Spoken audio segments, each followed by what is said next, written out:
Warning. A heatwave passed through Edinburgh on the day we recorded this side episode. We opened the windows for relief and let in far too much background sound. To fix this, we've cleaned the audio up as best we can. We've also edited the episode into a series of linked vignettes that remove the unacceptable sections. With that in mind, we hope you enjoy the abridged version of how Lukas met our glorious heroes. Hello, and welcome to LAWhammer. A somewhat subdued response this week because it's so bloody hot here in the good old living room where we are currently preparing to play Warhammer without Sage. Yeah! OG Warhammer! Sorry. She is currently being an international woman of mystery somewhere around the world doing something that we don't know, but I'm sure that it is going to be compelling inspiration for when she arrives next week and we deal with all of the, let's just call them loose shenanigans that you were all dealing with last week. Right, so there's a couple of things to start off with. First, I would like to throw out an enormous thank you to a certain Atom, who is now one of our executive producers on the show. Hey. Yay! And I'd also like to make sure that we throw out to Party Inari, who has set that up on Atom's behalf. So, That's nice. yeah, isn't that this lovely? Very nice. Okay, Yeah. so I hope you enjoyed that. You will be seeing your name, Atom, right at the very end of the episode. And amongst the executive producers, you rock. As does your party. Just as a small aside, apparently they've been watching us for a while and they chat about the various things, what we have done. Oh, nice. And that's kind of cool. Oh, So, that's hi nice. everyone out there in that group, you rock. Right, so that aside, we, as you may note, have one player down this week. There's a slight reshuffle. You'll find out why once we get going with the episode, because this episode is a classic example of what the fuck do you do when one of your players aren't here? And this is something that we considered a lot before we started doing this particular stream, because inevitably people have got holidays or people have got time off or people are just like lazy. I don't want to turn up this week. Or people like the chat more than playing the game. Oh. Sage. Yeah. She's not on holiday at all. Is she in the chat? Is she in the She's chat? in Sat in the garden. Yeah. Whoa! I shake my fist at thee, but also, hi! So, with that in mind, I shall pass over to the always marvellous Lindsay Law to bring up something directly referencing that. Please come and join me and Andy Law on Saturday night for a regular Inside the Rookery, where this week I am interviewing him about GMing when one of your players doesn't turn up. It's Exactly. topical. It's why we're doing it. It's a topic that obviously I have considered a lot for this stream and considered in a way that most people haven't considered, because obviously we have to plough on. And we are going to plough on, and we're not just going to go, oh no, Bob's not turned up. Screw that, Bob. Bob's not turned up. Let's just play a quick game of Twilight Imperium for the next 2 weeks. In awaiting for the good old Bob to eventually arrive. We can't do that. We must continue on. So how do we handle that? Or how could you handle that at home? We'll be covering that in Inside the Rookery, which is tomorrow at 7 p.m. UK time. It's going to be super fun. Do be there. And if you're watching this on the recording later, pardon me, then do go watch that episode. It's over on Rookery Publications' YouTube account. It was taped the previous Saturday. However you're looking at it.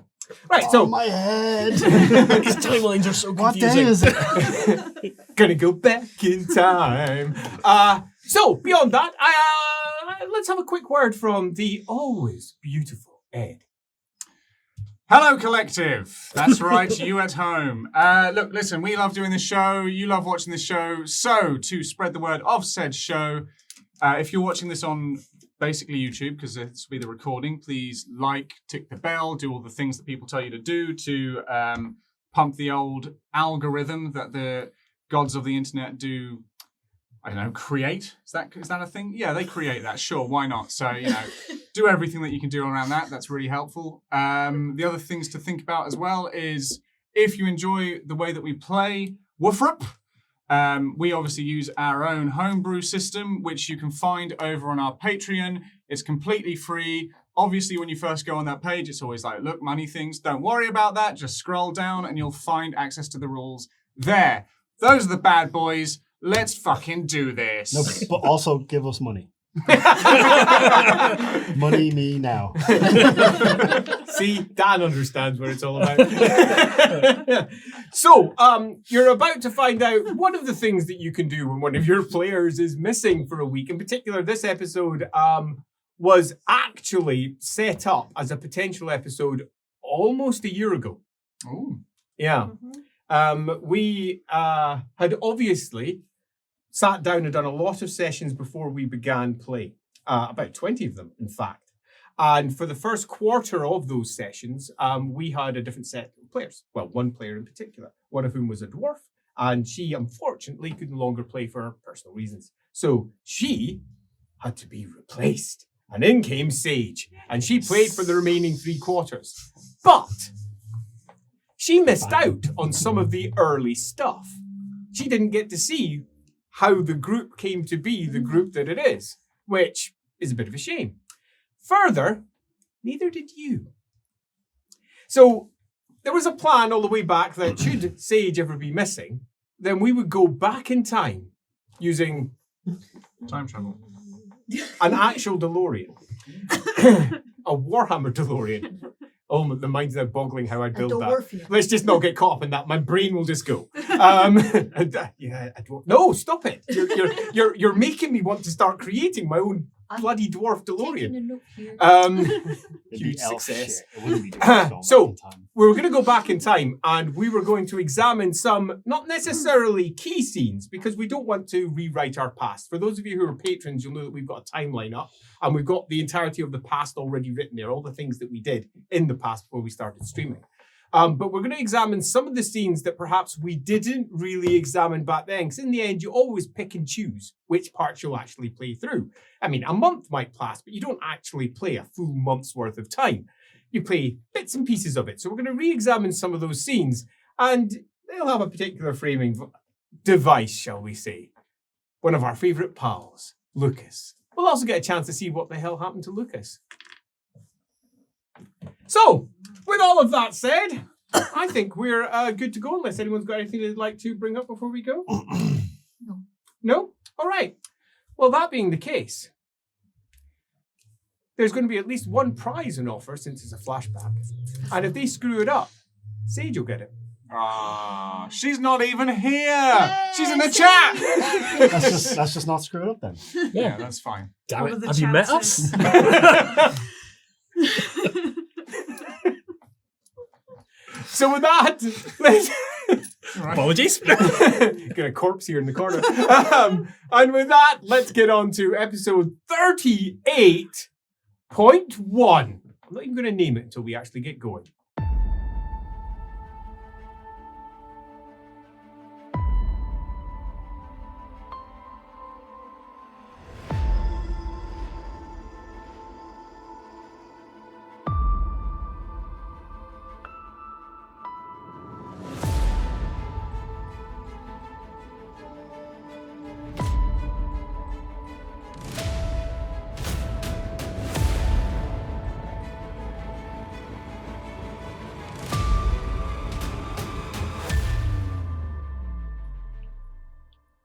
Summer. Sunshine. And the cool wind that blows at the top of the Ulrichsberg. All of that accompanied the thronging crowds that were making their way through the carnival of Middenheim. Amongst them was Lukas. Lukas, who, bless his soul, has been through the wars. And we're not just talking about his eye patch. Recently, his mind wasn't entirely his own. A rather nasty spell had somehow slipped free of its housing, and I'm not saying that this was in any way. Okay, it was kind of you. It got free of its housing. You may. Nicely done. And had managed to slip into his mind. He got found later, pontificating on the streets, trying to convince people that the taxes were a good idea. He wasn't in a good place. And last you saw him, he'd been sent down to the forge, to the dwarf, the Laura Emberfist, to hopefully cleanse him of this nasty magic. However, you're also aware that something happened down in that forge. Something a bit bloody. So, let's pick up in the house of Dieter Schmeidehammer, the Graf's champion. He's lying back in his chair, his auburn hair hanging down, his auburn beard, well trimmed, scratching, occasionally rubbing at his legs because he's hurt, and he's been badly hurt. Across from him is Lukas. Lukas is leaning back in a chair, rubbing at his leg because he's been hurt. He's been badly hurt. Escorted here by Nils, who's sitting over in the corner at the window, feeling exceedingly uncomfortable because these are people of importance, and he absolutely is not. And he finds himself like a third wheel in an entirely vaguely noble surrounding, feeling deeply uncomfortable. Lukas, by comparison, is the opposite. And that's not just because he has been drinking quite a bit of wine. Maybe you should slow down. Well, I could, says Lukas. I could. But it's fair to say that I'm feeling a little bit worse for wear. I can barely even walk just now. I feel a little bit like somebody's giving me a snip, if you know what I'm saying. He goes, no, I don't. You know, I'm like down there. And he just, no! Why would you even bring that up? Oh, I don't know, he says as he leans forward. It's just been such a bloody mare. An absolute mare. From the corner, Nils goes, would you like me to get you more wine? Yes, says Lukas. Yes, actually, yes. Get some of the red stuff. Metaphor. It's not Lukas. Metaphor. Okay, I need that's metaphor. That's it. Metaphor. Oh, I love metaphor. I can't believe you've got metaphor. Well, if I'm honest, it's my fiancé who makes sure that we keep that. Says, between you and me, I'd be taking a tipple any day. Any like wine will do me. Right. So since we got here, he says, I got a question for you. This has been burning in the back of my mind ever since, well, my mind got burnt out, so to speak. Yes, well, you and me, you see, we got a connection. He says, in a bad way. He says, because we both experienced something that, neither of us would really like to have experienced, but we've experienced it. And, I thought, given my fiance's left me behind to go off to that party, I thought we could get to know you. Raises up his wine glass. Right, yes, of course. I'm happy. So, how the bloody hell did you get into this bloody mess in the first place?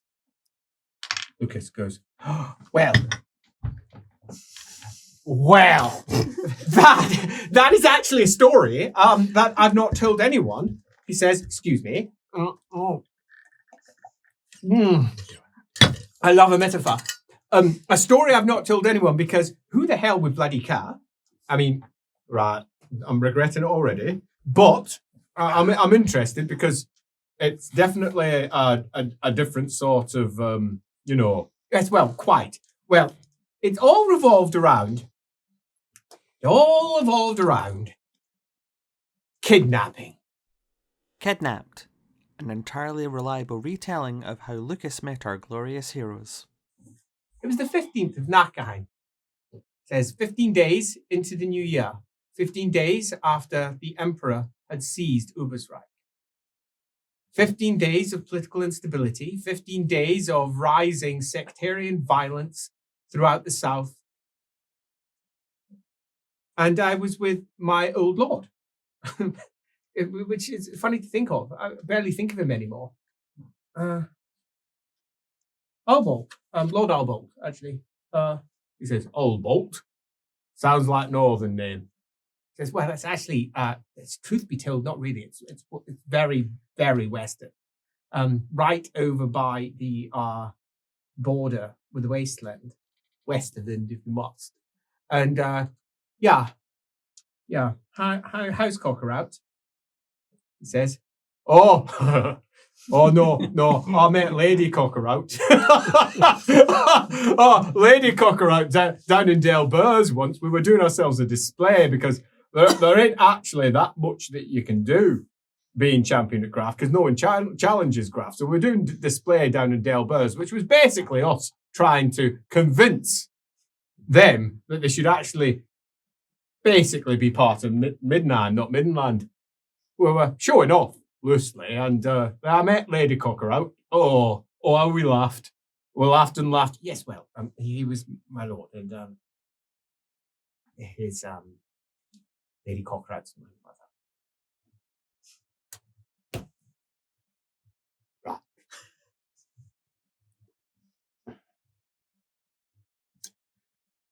We got a connection, you and I. He says, well, we can get over that, can't we? No, I'm joking. She's not. I just wanted to, See the nerds frantically. just wanted to. So.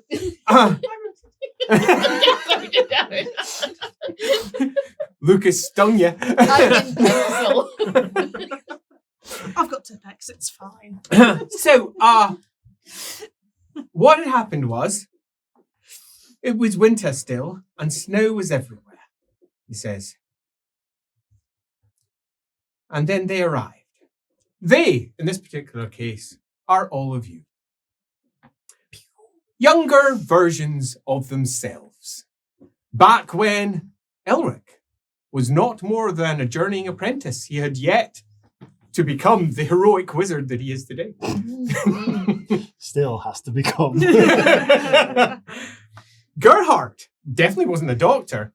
He hadn't even considered being a doctor. He was completely caught up with his lute on his back and his deeply experimental lute playing. And fashion.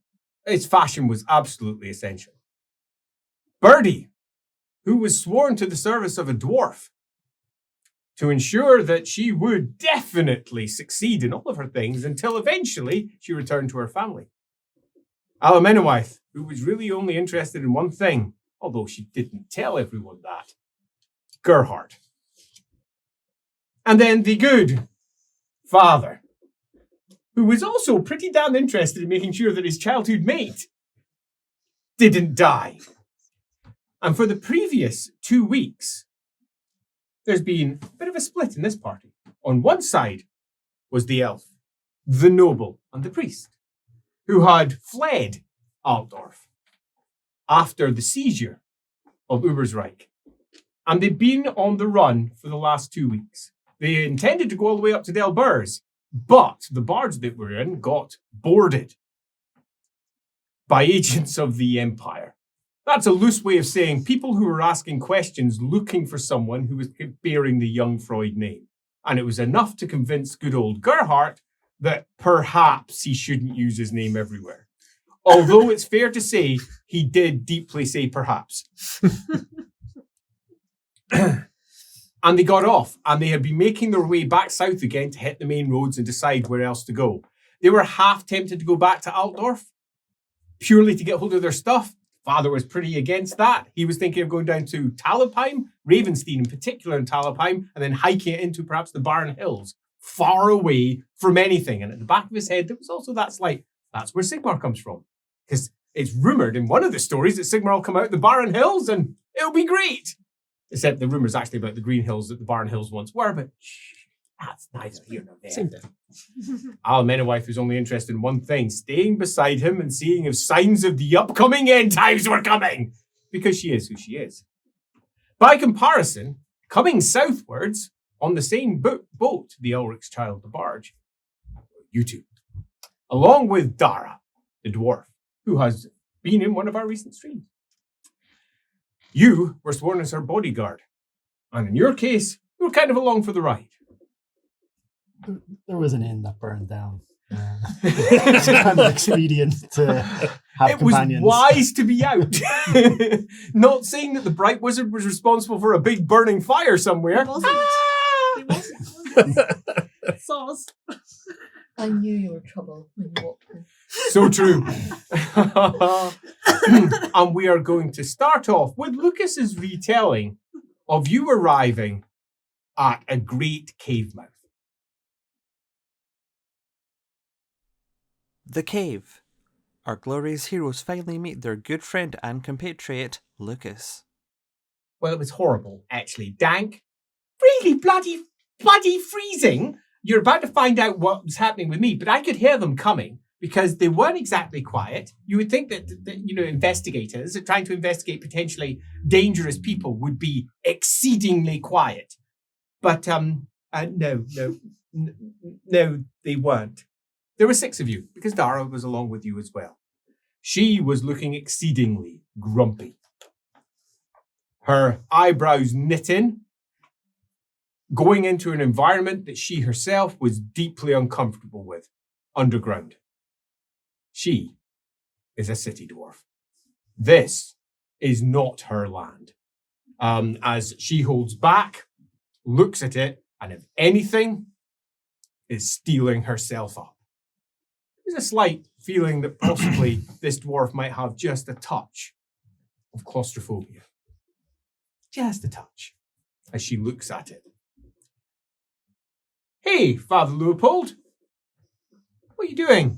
Sorry, young Father Leopold. Well, I suppose. Have we got is it dark? It's late afternoon. No, but I mean in the cave. Oh, But the we're standing cave. outside, Yeah, definitely. Dark. Did anyone bring a lantern? I have 9 matches. Oh, we did bring a lantern. I gave it to somebody else. I can't remember who it was. One of the lessers. Which one of you did I give it to? It was me, my lord. Right. Okay. Good I stuff. offered to take it for you, remember? Thank you. Very good. Very good. No, I'm saying. Well, I cannot light it. Oh, right. I'm not a wizard. Fine. Right. 8 matches. 8 matches. Lit. Got it first time. The lantern flickers into life, and a ruddy light spills across the internal of the cave. It looks like it's moving into a tunnel. It's frozen on the outside. On the inside, slight amount of rhyming in places, suggesting that it's relatively freezing down there too, but no actual snow or ice. It looks like it's going to be pretty chilly though. Entirety of the ground on the outside has been beaten down with tracks. You are aware that an entire inn's worth of people have vanished. There was a lot of blood back in that inn. A lot of blood. The dwarf looks at it, looks at you all, and then almost stealily, as if there is absolutely nothing she's concerned about at all, stomps in, hammer in hand. The second she hits the edge of the lantern, she looks back as if to say, "Why aren't you moving? Why aren't you moving?" As soon as she begins, Leopold follows her. Yeah. Gotta help the dwarfs. Yeah. But Alan and White's caught up with the tracks as the lantern, because we were doing the tracking, weren't we? Elric and Alan and White. I think so. Yeah. Yes, you were. The The tracks peter out here, though. Yeah, 'Cause, no, yeah, so we followed quite- them to here, so yeah. Hmm. Right, shall we go in? My lord? Let's go. Yeah, no. Aye! She says. Right, I'm coming. Sorry, Dara. She puts her finger on her book, taps twice, and then looks down the cave. I love when he like half jogs in. Do you want to go in the book? Looks at you. It's not so bad. Sorry. We've got whole chapters Elves. dedicated to us. The light spills down into the darkness. She looks at it slightly cagily as it curves down. Shelves of stone at different heights. This isn't a handy flat corridor made of approximately 5 foot by 5 foot squares. It is properly bumpy. It is rough. And occasionally there's that slight rhyming of ice suggesting deep cold. Elric can see that this place has been passed a lot. The frosting on the edges has been beaten down, but in a couple of places it's furred up again. There's possibly not been people by here in a wee while. At least maybe a few hours, maybe as much as a day or so. Doesn't seem to be too much traffic coming in and out compared to what was leading in. Maybe they don't come here very often. Birdie's shoulders, as she goes into the darkness, start to drop as she relaxes into being underground, which is much more her thing. As a rat catcher. Can I please have a perception Legitimate test? rat catcher. Because the good father has eyes. The Yeah, good but father has real eyes. He's not good at them. Perception, you say. Yeah, good luck with that. Yeah, no. As the good father goes in and Gandalfs his way directly into a piece of stone in the ceiling. Oh! Ow. The dwarf looks back and she has a half smile on her face. Looks up at you and looks back down into the cave. That was enough to give her the impetus that she required to take a step. Elric will kind of tap. You might want to learn from her and just crouch a little. Thought I was. Thank you. So tall. Birdie kind of falls I mean, down. it's easier for you, but I can just walk. It's fine. All right, forwards, everybody. Let's go. Come on. And of course, says Lucas, we were hearing all of this. They were sitting away chatting. Go forwards, everybody, said Hart. And I could hear him going, oh, my head, or something like that. And then I couldn't hear the elf at all. It was like she didn't exist. Although somebody definitely said elf. We heard that one. But we were all bound. We were gagged. We couldn't say anything at all. We were sitting there. Come and rescue us. Make sure you come down. Now, we weren't that deep down inside the actual hellish pit of a horrible... Just wait till you see what was in that room. It was awful. Take your time. Right. Yes, sorry. Eventually, they arrived. As you make your way into the large open cavern, and again, sadly, it's not made of 5 foot by 5 foot squares. Multiple levels, all broken up. On one section, there's a table. Another section, there's a table. Large wooden cages down near the bottom, most of which are empty. At the far end, one cage contains 6 people. All of them are naked. Bound and gagged. Can't say, do anything. One of them is a woman. The other 5 are men. One of them was me. Of course, says Lucas. I was in there. I was with my master at the time. A habit that I really wish I had not picked up. He quite liked it because of family reasons. I was his advisor. I was there to try and to help him through the difficult times that he had chosen to step into. He was investigating issues regarding his family. He didn't tell me what they were, but that's why he had a witch with him. Her name was Alana Grauman, and she was, I'd actually argue possibly she was an advisor of a very different type, if I'm being honest. And then there were, let's just call them footmen, because loosely that's what they were. They were there, I can't remember their names. He says, well, that's really embarrassing. I mean, one of them, I taught one of them how to play stones. I ended up playing stones with Gerhardt quite a lot. That's by the by. So we were all trapped up in there, and we had been for what we thought might be our death in terms of time, but as it turns out, it had only been about 8 hours. We thought we were going to die there. We were all wrapped up and bound and very much in trouble, and sadly, well, no. Fortunately, no, that's it. Fortunately, they arrived. And first through that, the cavern mouth at the far end near the top, was the dwarf, Dara, and I rejoiced.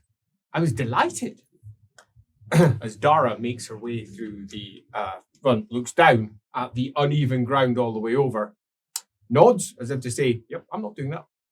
Steps back a little bit, folds her arms, and looks at everyone else as if they're going to somehow deal with it, and completely misses what's on the table to her left-hand side. It is the very first thing that LAWhammer, as she steps through, sees. Frozen viscera. Viscera. Yes, there's people down there, and they're alive. You saw them, heard them, before anybody else. Coming in, they literally glow to your side. They are down there, emitting infrared light nonetheless. You can see it with your elven eyes. What do you see with your elf eyes, LAWhammer? People down there. But the frozen viscera, laid out into various forms and shapes on the table, some of which have been laid down, and bits and chunks of meat over to the far side, entirely frozen, not giving off any smell. The dwarf clearly hasn't seen them as she sits there looking down at the very poorly made cages, shaking her head. At that point, good old Birdie comes in and sees all of that also. You saying anything? Meat pie, to me. And he comes Comes skittering along. The dog is already ignoring you. As he patters over towards the table, No. then goes over. Told you. Hey, Gerhardt, you've arrived. Right. Good. Well done, everybody. Naked people down there. Hello. Perhaps we should not be so loud in case the captors. Captors? Is that the right word? Captors are still here. They sat there chatting away. And I was sitting there freezing my... Well, they didn't actually come off, but it's fair to say I was freezing. So did they let you out? Well, this is what happened, he says, as Dara folds her arms and goes, points down towards the cages, nods, looks back towards the cabin door. We should do this quick and get out, Dara, she says. Dara, look. She looks at the table. Aye, what?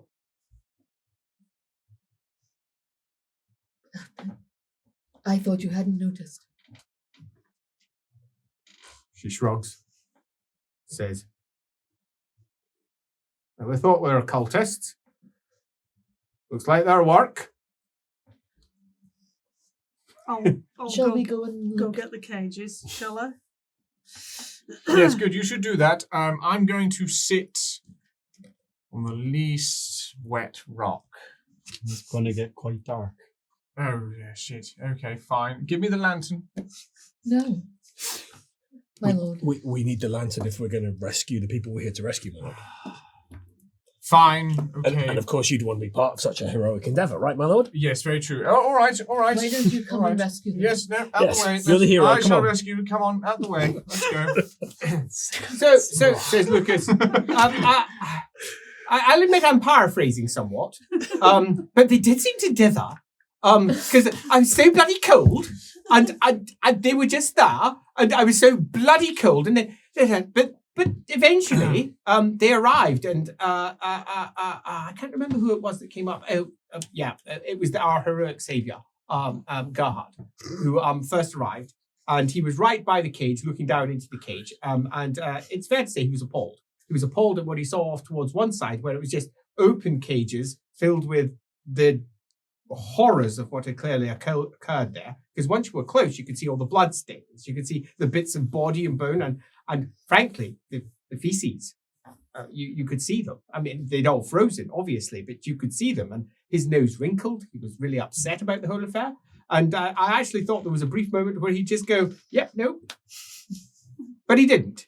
He undid with the lock, which was just ties, really, leather ties. Right. Leopold, do you want to come and help these people? Absolutely, my lord. Good stuff. Inside the cage. 6 people.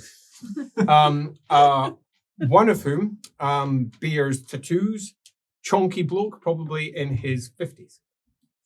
One of whom, young woman, probably in her mid-20s, something like that, with blonde hair.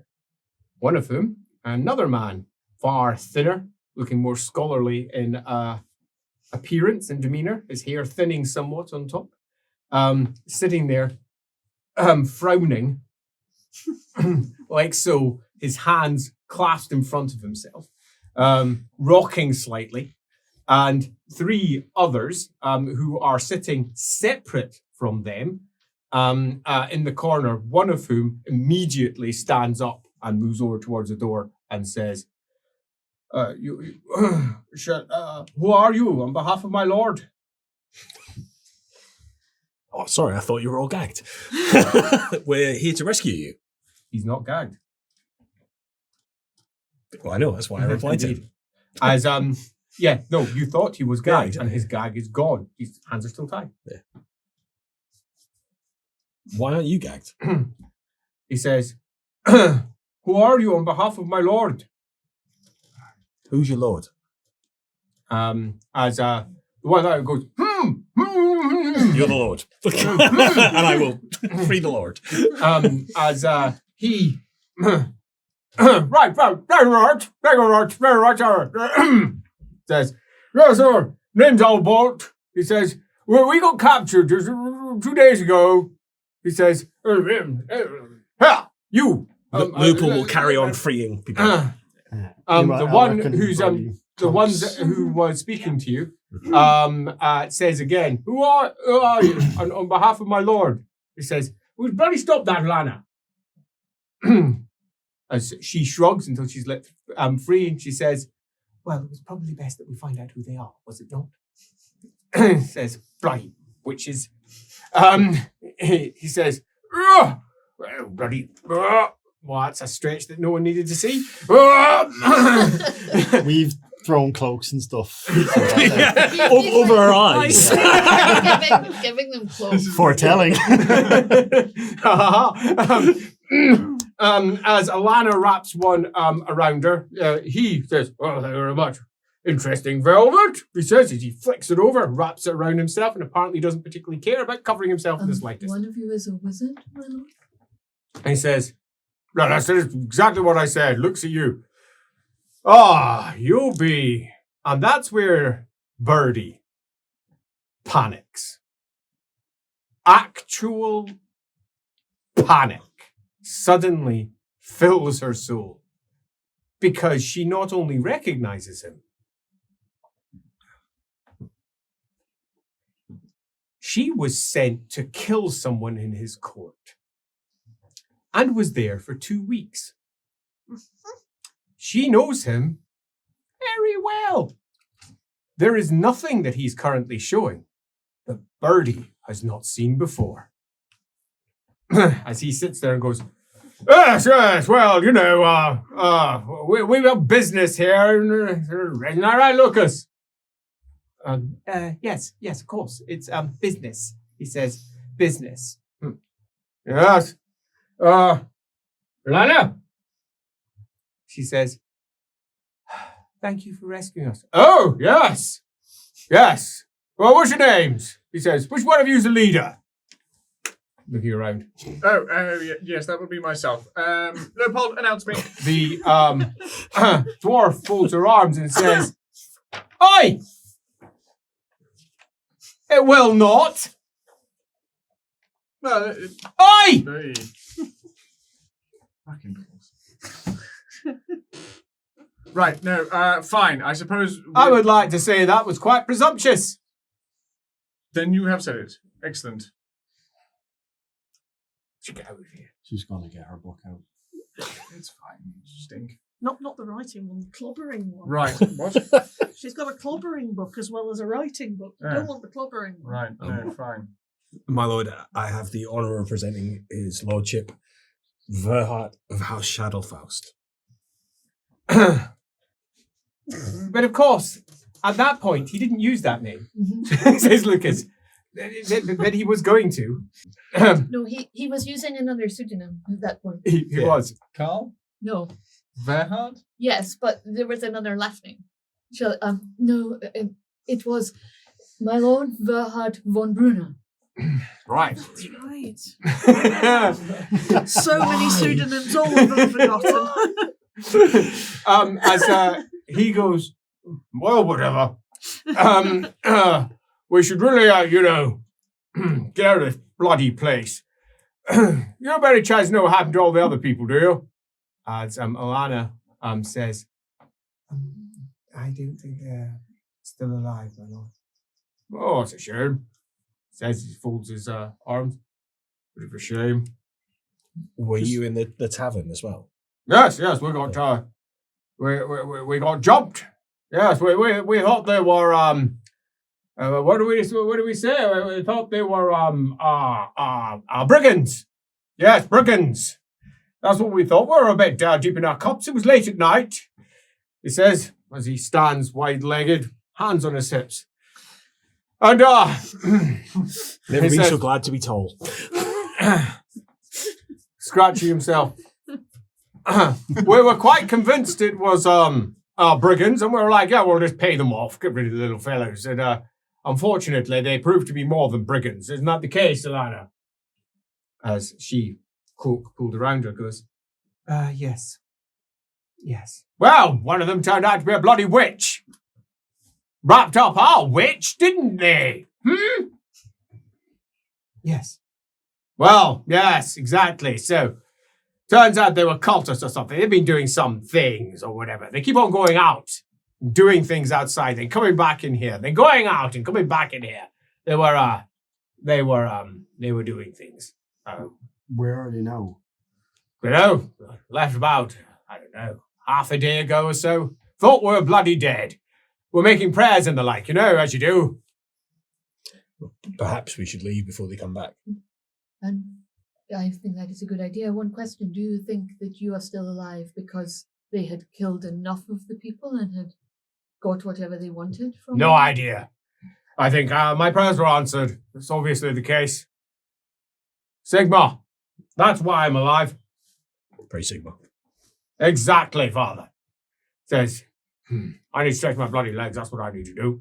I'll Says as he hops. escort his lordship out, just in case. As the dwarf folds her arms and looks at the things that you pointed out, having decided that now she will pay attention to it.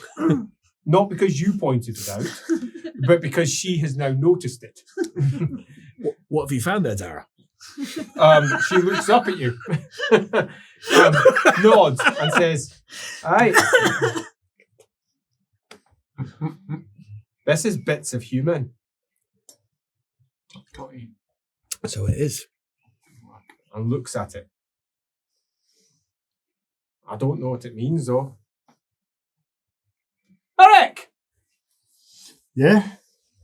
what do you think this means? It Plot looks like line. wizard stuff. It unfortunately does indeed look like dark stuff. Bits of people laid out into runic forms and shapes on a table. You are lost and equally disturbed. This isn't my area. I can set it on fire if you want. She nods slowly and then shakes her head. That would just cook it. At least might it's frozen. smell better. Don't smell it at all. It's frozen. It would not smell better, Elrin. You're not here. Smell. It's a pretty small cave. It would probably smell worse. I mean, I don't know. I've heard that human, when cooked, smells like pork. yeah, but not the intestines. I my don't lord. know. No, probably true. Please stop. It's Do disgusting. we think this is some kind of profane magic? I can try and get a sense if there's winds. Do yourself a perception test. No. Nope. Can I get a sense if it feels unholy? Yeah, do yourself a perception Is test. it not intuition? Nope, it's perception. You're going to fail First one. anyway. Baby You carry. got eyes. Well, yeah, you're right. Yeah, you're right. Gonna love it when We you're playing were people. We just Rubbish. muddled our way through We were everything. so bad. You were the worst. Except for Elemental Yeah. You were rubbish with eyes. You were much better after you lost them. Alan Menowite will approach the wizard in there. Is this She's something- got a cloak wrapped around her as she's looking up at them, looking over the viscera. Might you be able to advise what should be done with the seems to be markings of significance? I don't know what they were doing, says the wizard. But they were carving people up and using them for some purpose. But they didn't carve them up in front of us, which I found interesting. They had a purpose. That, though, over there, I think is more concerning. What? I don't know what it is. What's she looking at? Over at the wall on the far side, flickering the shadow, you can see it quite clearly. It's a large, ruddy, blood-stained, spiky thing on the wall. What is it? It's like spiky as in three-dimensional or spiky No, as it's in just drawn? paint. It's like it's blood splashed up on the wall. Like, that is... I don't know what it is at all. And none of us realised what it was. And it wasn't actually until I sat down here retelling you, it's a bloody crown. There was a huge red crown on the wall. And we didn't recognise it for what it was back then. And none of us did. I guessed immediately this time. It's so obvious. The benefit of hindsight. Quite. And it was that. And says Lucas, well, we didn't notice that. Alana and the elf sat there talking away about what might have been going on. As I recall, Alana and the elf were, I can't even remember what they were saying. I was too busy trying to get warm. Suddenly there came a great hollering, a great calling from above from Birdie. Because there'd been an accident, a terrible accident, as it turns out. And the dwarf, the horror. She was desperately trying to look like she was. She was desperately trying to look like she was in control, but was horrified by everything around her. It was certain, and she was delighted to hear what was nothing more than a call of abject horror that was coming from down the depths of the tunnels. Well, I suppose coming from the cave mouth itself, because something had happened. As Birdie comes rushing in and shouts again. Oh no, it's terrible, he fell. I grabbed his cloak and rescued it, so we didn't lose it. But unfortunately, it wasn't enough and he has plummeted to his death. Or if he survived, he's now going to freeze to death because you have taken his cloak. Well, It's quite a drop. I can't imagine he survived. So Lucas, there says, stab wounds. it's fair. I mean, I didn't hear much of it. Everyone went clambering up, and Buddy looked aghast. Actually aghast. She was holding on to this cloak, and my lord was gone. It had fallen off the cliff, and the elf, she skipped down, and there was the body. Dead.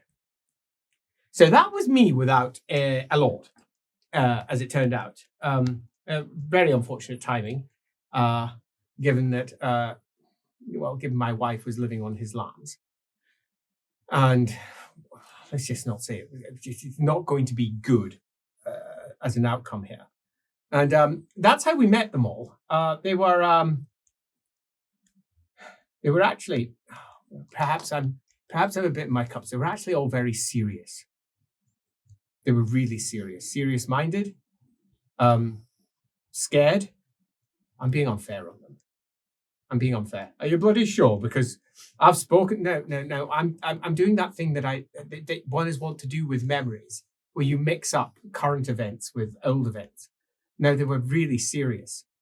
I remember Alric barely said a thing. He was terrified. There was so many bits and pieces of people everywhere. And Gerhardt's barely said a thing. He was horrified as well. I've forgotten. He walked into the place and his face blanched. It actually blanched. Birdie didn't care. She was the one that did almost everything. I've got this all wrong. She marched around the place. The dwarf was looking on as if to say, what do humans do to each other? And Alan wife, she was horrified.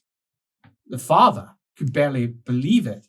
I'm not sure he'd ever seen anything like it in his life. And for all he's obviously the oldest of them, he's still young. They were quiet. They were unsure. And then when my lord walked off, he was all blustering. And Birdie went out after. I think we were all just too shocked by everything that had occurred. But it's what actually happened afterwards that changed everything. Because the father had his first actual vision. He told us later that he always felt blessed. He felt like he was walking in Sigma's footsteps. He had moved from one part of the empire to another. But he received an actual vision. And this was new. The vision. Father Leopold receives a vision of what had occurred by Lucas's cave. As the father sits outside the cave and receives an awareness that there was an old voice here. And it rumbled almost on the spot that he was crossing over as panic was filling him. The Lord had just died. Sigmar's job is to save these people. Sigmar's job is to ensure that these nobles are supported, do their job right, fulfill their roles, look after their people. Ah! Birdie sitting aghast at the side. And it hits you. An old voice that rumbles. Have you found him yet? And another voice. No, we haven't. But we know he's going to be coming through this area. He definitely came from Middenheim. No, but we need to find him. And a loosest of conversations that sits at the back of his mind, and then realization that possibly what he's feeling and seeing has happened here makes him feel unsure. And it only happened when he moved out of the cave, as if the cave itself was somehow separated from outside. Crossing over the lot line left you somewhere nasty, leaving him even more sure he doesn't really want to go in there. And then various blasphemous symbols being created out of bone and blood and viscera and gut. They're doing auguries. And as you pull out, he gets a sudden slashed vision of Gerhard. They're doing auguries for him. Of course, we didn't realize at that point that they weren't. Well, we were convinced they were, but as it turns out, they were doing auguries for some other fellow who actually came from Middenheim. I forget his name. I didn't want to know his name. I don't even want to think about him, actually. Well, who was he? Says, well, it was early. He didn't quite understand the vision. Let's say that. He says, let's say that. He didn't understand the vision correctly, but it definitely wasn't Gerhard. But he told us all about that, and we were appalled. The witch, what's her name again? You said her name, or Alana. Alana, that's her name. Grauman. Yeah. You said you travelled with I travelled with her for about 5 months. She's just got a difficult name. I always find it difficult to bring it up. As he goes, right, you are. So he had this vision of them. And is that why they were there? Yes. And he finished it off by telling us something with such certainty that I was almost terrified by it. Well, what was it? It found him. It said with such certainty, the only reason that we lived was because the others that they'd taken from the inn, they'd been used up, and they had eventually found who they needed, and then they just left us there. Not because we were special or important or anything else. They were done. And they just moved on. And they found their quarry. And as it turned out, they would attack that quarry not more than a few weeks later. Trapped in. Because of the cultist activity, road wardens cordon our heroes in. Leopold is left to explain this to the other guests. So, the good news is the road wardens are sending for reinforcements. That does mean, however, we have to remain here until those reinforcements arrive. And immediately, a chap, not very tall, only about 5'4", puffs up his chest and says, "Name's Ulrich Ulrichson." He says, "I'm a cobbler, and this sounds like cobblers to me. I think we should be able to go right now." Unfortunately, they've cordoned off the road, so there's no getting through. Plus, whoever did this is presumably out there. The safest place for us is in here behind these stout walls. Folds his arms and says, "Well, bloody sounds like we're being treated like prisoners." Not at all. Indeed, really, I'm relying on stout fellows such as yourself to help me and my friends keep everyone here safe. We were trapped in that inn for about 10 days, and as each day passed, it got worse. Because factions started to build, those who wanted to go. The river barges were passing by, not stopping because of the cordon that had been put in place. And everybody was getting frustrated. People had places they had to go. Some wanted to go to Ravenstein. Some wanted to make their way over to Altdorf. Others were wanting to just make their way anywhere other than here. And the father, every day, I mean, the very first day, he did a big sermon because it was Festag, and he tried to get everyone together, and he spoke to stories of the past. I remember stories of the past, and then Alameda White, she played some songs. I remember that Elric went off with Alana at one point because there was some matter that they had to deal with concerning keys, because he came back and he looked quite, if anything, I'd say his mood had improved.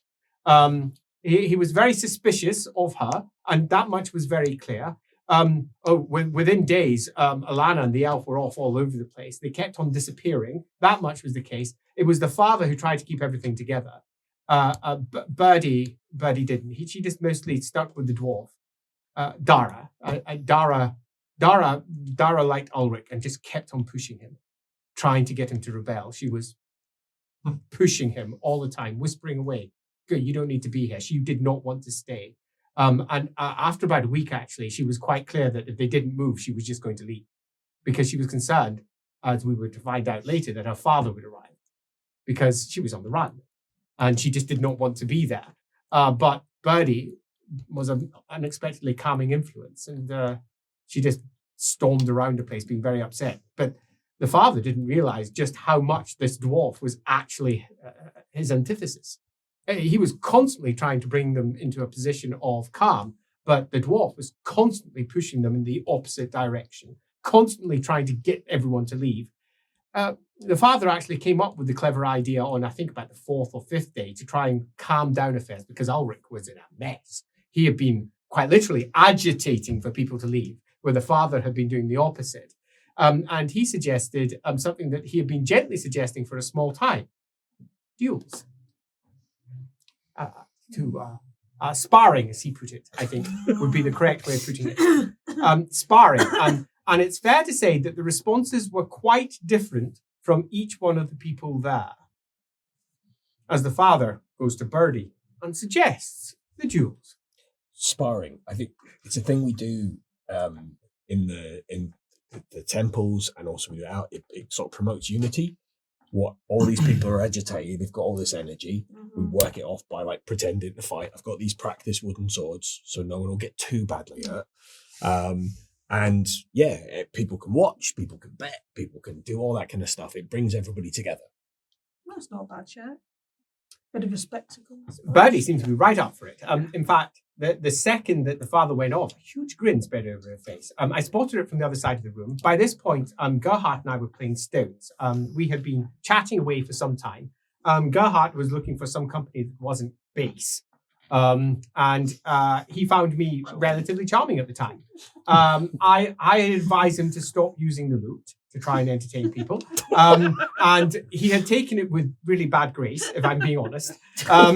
He in fact, if anything, I think I realized at this point, I should have realized at this point, that anything I advised him to do almost certainly would do the opposite. But no, that very evening, he started plucking away at a tune in an attempt to try and calm everybody's nerves.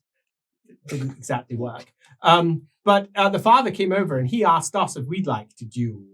Now, clearly the father knew Gerhardt really well, because he didn't so much ask him as he pretty much told him it was a good idea.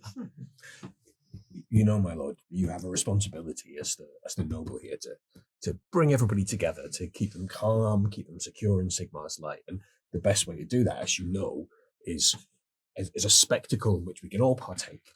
It's sparring time, my lord. No, I thought you were... Look, that's what I've been doing. I've been playing music. But you know... It's a spectacle. But you know, it's just my that lord... these plebeians don't understand good taste. Exactly. We must Excuse me. pitch the... My lord, what? You probably shouldn't say that so loud.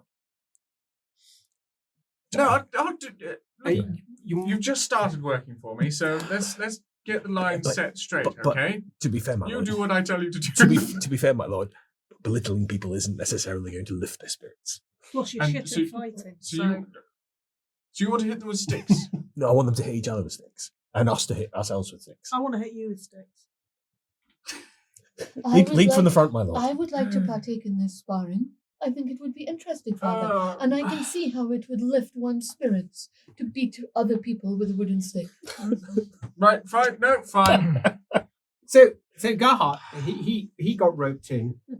The response, however, from Elric actually surprised me. It shocked me, because I don't know what you know about the Bright College, but they're martial. They're warriors. They are all about being on the front line of service. And Bloody know that. He says, well, I'm just making it clear. He wasn't like that. I expected him to be, oh, of course, this is exactly the sort of thing that I'm up for. But when the father went to him and offered the idea, his immediate response was, well. I don't see the point. Where I was trained, you draw your sword to kill someone. Why should we hit each other with sticks? We should practice with real weapons. I don't want to do that. But if you look out there, those people, it's not about you getting better, Elric. It's about us keeping everyone here calm and focused and alive. If you draw real weapons on them, you'll kill them. And I'm assuming you don't want to kill them? No. But nor do I want to swing a stick around. Well, look, you don't have to. I can't force you. I won't force you. But right now, there's some people out there who perhaps don't trust you. You know that wizards aren't always respected well or treated well. I think it would do morale good for people to see that you're one of them, that you're joining in, you're taking part. But as I say, I cannot and will not force you. Just bear it in mind. Do you think they'd fear me less when they see how good I am with a sword? No, but I think they'll, at that point, be able to recognize that you're defending them. They don't understand your wizardry. They can't wrap their head around it, and should they see it, they'll fear it. But if they see you're good with a blade, they know you'll wield that blade to defend them. Can I fight the tough? Can you what, sorry? Can I fight the tough? Oh, absolutely. I'll think about it. No problem. So let's see who won. And if it was any of you. If it's any of you, you get a permanent +1 weapon skill on your base stat. +1? +1 on your base stat. Permanent. It's like +10. No, +1. +1. Oh, right. Okay, so if your weapon skill is 33, it'll become 34 as a base. Plus whatever you are. Every little bit helps. Oh, yeah. If Tesco has taught us nothing, Yeah. they've taught us that every little helps. Other supermarkets are available. But if you want to sponsor us, Tesco. So we're going to keep it nice and simple. Dara did not take part. She refused. She watched on with her arms folded. However, Ulrich did. One of you is going to be facing off against Ulrich. The rest of you will be facing off against each other. So we're going to randomize it. Andy. 1, 2, 3, 4, 5, 6, 7, 8, 9, 10. 1, 2, 3, 4, 5, 6. Birdie! Oh, gotta get my ass kicked. Elric!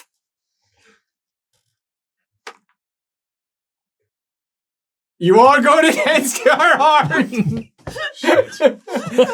Alan wife is going against Ulrich. Ulrichson.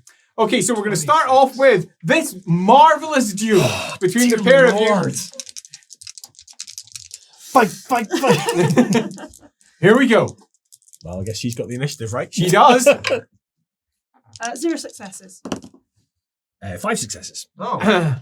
As What? Birdie stabs Base forward. weapon skill. Well, no. I've got +10 in my weapon skill and +10 melee basic. That was +5 to our skills. No, plus No, 10. +10. +10 to 5 skills. We're playing with modified card sheets yeah. because they're I just forgot babies. about that. Um, Still 0 successes. But you as- would never game the system to gain an advantage. No, I actually wrote down what my 5 skills were at the start. Because you knew we were going to Better than I actually- Here we go. As it flips round, he attempt puts to his bung shield back. up, bats the sword aside. 2 successes? 2 successes, and in return, 5 successes. oh, okay. Oh. As the hammer swipes, and in return, she just darts back. Wooden swords. Oh, Wooden swords. hammer. wooden hammer wouldn't work. Wooden swords. A mallet. Swipes, misses, back in turn. Okay. 5 successes. 6 successes. Ooh! Tank, tank, tank, tank. Advantage back to you. With advantage, 8 successes. Oh! I'm going to fortune point that because back then I had fortune points. Is that an 88? 6 successes. 6 successes, 8. 8 successes. First successful strike as a whack hits you in the side. First one to get 2 hits wins, so you're now 1 up. Okay, we then move into your return shot. Ooh, you've got advantage. 1 success. 1 success. 4 successes. You haven't failed 1. Okay, as Ah. well, donk, the shield comes up again, and his return shot. Critical. Is it a 22? successes. No, it's a 55. Nasty. 5, 6, 7 successes. As you dart forward, the shield comes up, bashes against it, and as his blade, his wooden blade, goes in, you move to go out the way, and he just pushes you down to the floor with the shield, sending you sprawling. That's not how it originally happened. And the grudge begins. Yeah, Lucas is remembering this one. Totally isn't. But Birdie's parting shot was, I didn't think it would be that good for you to lose. I appreciate that. Appreciate it. Okay, you two. Don't believe that, but I appreciate it. Here comes Elric. Here comes Gerhard. Fast. Oh, it's not a rapier. It's not a We have the rapier? Initiative. Yeah, which rubbish. Have we got? So what is it? +10 on these. Well, you No. no, Pick can 5 hit. skills. Yeah. Sorry. yeah, so you got pick a +10 skill. on one stat, Yeah. and you've got 5 skills at +10 as well. Oh, okay. Well, I'm not going to do +10 on that stuff. Yeah, no, quite. But I will do the skill. Yeah, because Lupo was much more of a warrior priest back then. Mhm. Oh, Yeah. bad. Dudes. Also Also bad. bad. Worse. How badly did you both fail?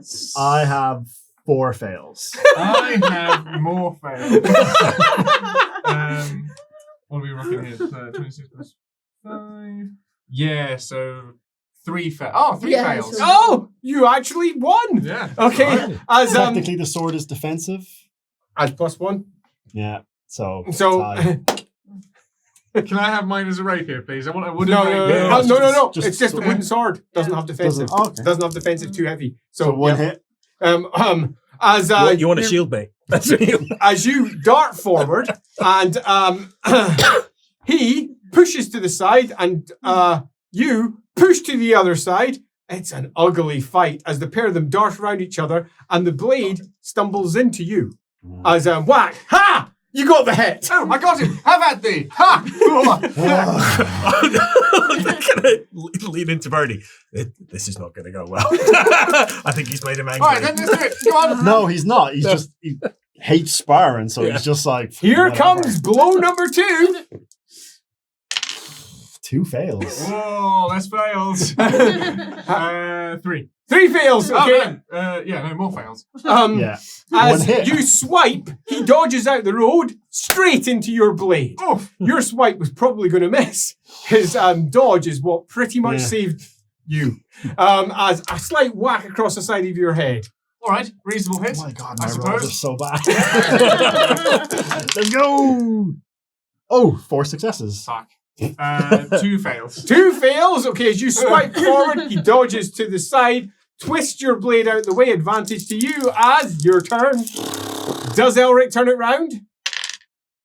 Ooh, 0 fails. 0 fails. 3 successes. 3 successes as Tunk. No, as Gerhardt now with advantage. It's good now. As everybody starts looking on. Come on, Elric! 3 successes. Come on, my lords. What is it? Plus. Wait, hang Plus on. 20 if you got Skill. advantage. So that takes me up to 40. 46 plus 5. It's just under. Oh! So what's that? 0. Fail. No, 1 fail. 1 fail, 1 fail. 4 successes. Yeah. Okay, tank, and you push his blade out of the way, and then ready to spear into his chest. Oh, wait. You have advantage. Yes. 56. No, 1 fail. Oh! 0 successes.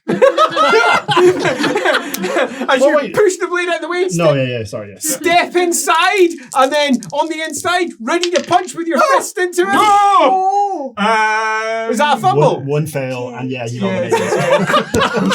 So, Privilege point. fortune point. As he swings for a punch, completely misses Elric's head, goes flying past 4 him. successes, I think. Oh, what if you for? got plus 4 20. successes. Yeah, It's it's a Fortune point. a fortune point. Oh, he fortune point. Yeah. Disappointing. It's an 88. He's fighting a wizard. Of course he thought. Yeah, exactly. Wise move. Blap. He hits me.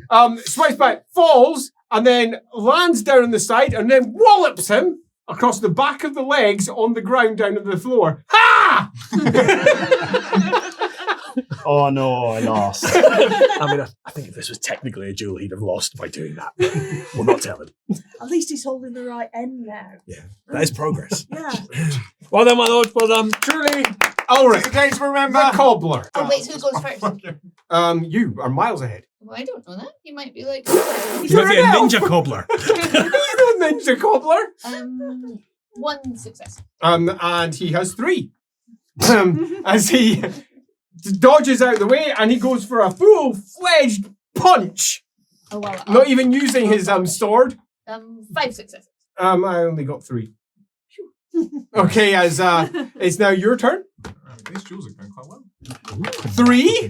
Basically, all he can do is roll 3. 3 as well. Okay, as he then goes for his punch on his turn. 1. Failed. Yes, I got a punch in. Wait, how many? 7. Doesn't really matter. Okay, boff! As the punch gets in, hits you on the arm. As he goes, Ulrich! You attempt to hit him back. He has advantage. 2 successes. 5 failed. Okay, superb. I still have advantages, and then swipe in towards you. He was doing so well. Oh! I have 2. I got the hit in. As he I'll swings. spend a fortune point to make it even. Nice. Oh, as you just slip by, and his fist goes right past. He goes, "Oi!" It's your turn. 1. 0. Hey! As he darts out of the way of your blade, and then launches a shot in your direction with advantage. Failed. 6 successes and wallops you across the side of the head as you go We're all down. just watching this guy. Hey, Sage. She's still in. What's next? Who are you fighting? You two are having a fight. Surely double elimination, right? You've got a loser side and a winner side, and the loser fights the winner. Nice try. Hey, Gerhardt. Right, who am I fighting? All right. No, what? Who? Him. Okay, perfect. All right. I'm going to take So Gerhardt went against Leopold, and we by this point we were very interested to see who was going to win. All right. Take know a who leaf, my money's leaf out on. the cobbler's book. I just shout my own name. Gerhard! What? Brilliant. 100%. Hey, it's worked. 5 successes. Oh! 0 successes. So that's a right. You come back at me. Tonk. 4 successes. 3 fails. Across the side of the head. The sword's doing something funny. Right. Come on, my lord, you can do it. Thank you. No, Come on, I yeah, appreciate you can do it, my lords. Yes. Kick his ass, Leopold! Come on, my lord, you can do it. I believe in you. 3 successes. So many 1 in a fails. million. 7 fails. Wow. Okay, as he swipes right by you, misses entirely, leaving his entire body open to a very easy attack. Elemental will play a A taunting fortune fighting. point that. That's 100. Yeah, I'm going to fortune point that 100. 6 successes. Holy crap! All you can do is succeed. Rubbish. 0 successes. As the blade A little smack on the ass. It's got to smacks be. in the ass as it goes by, and down he goes. Stupid game anyway. Well, no, you did very well, my lord. That was very good. Well done. You're getting better. Like the applause. Of course. Yeah. One child cries. And that leaves Ulrich versus Sigmar. I mean, I feel like he got a bye by like skipping around. Why are you wearing a bloody shield? You're a cheat. You can have a shield too. I don't have a shield. I'm a cobbler. All He right. says, you're a cheat. I'll go without a shield then. Right.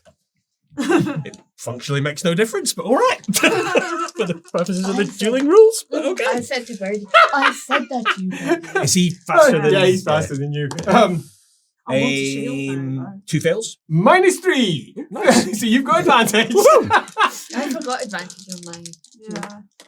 As you swipe towards him. Ooh. A pass, but no success. I crit. I get a hit back on you on your turn. Oh, come on, don't fuck it up. no. It's gonna be Sage.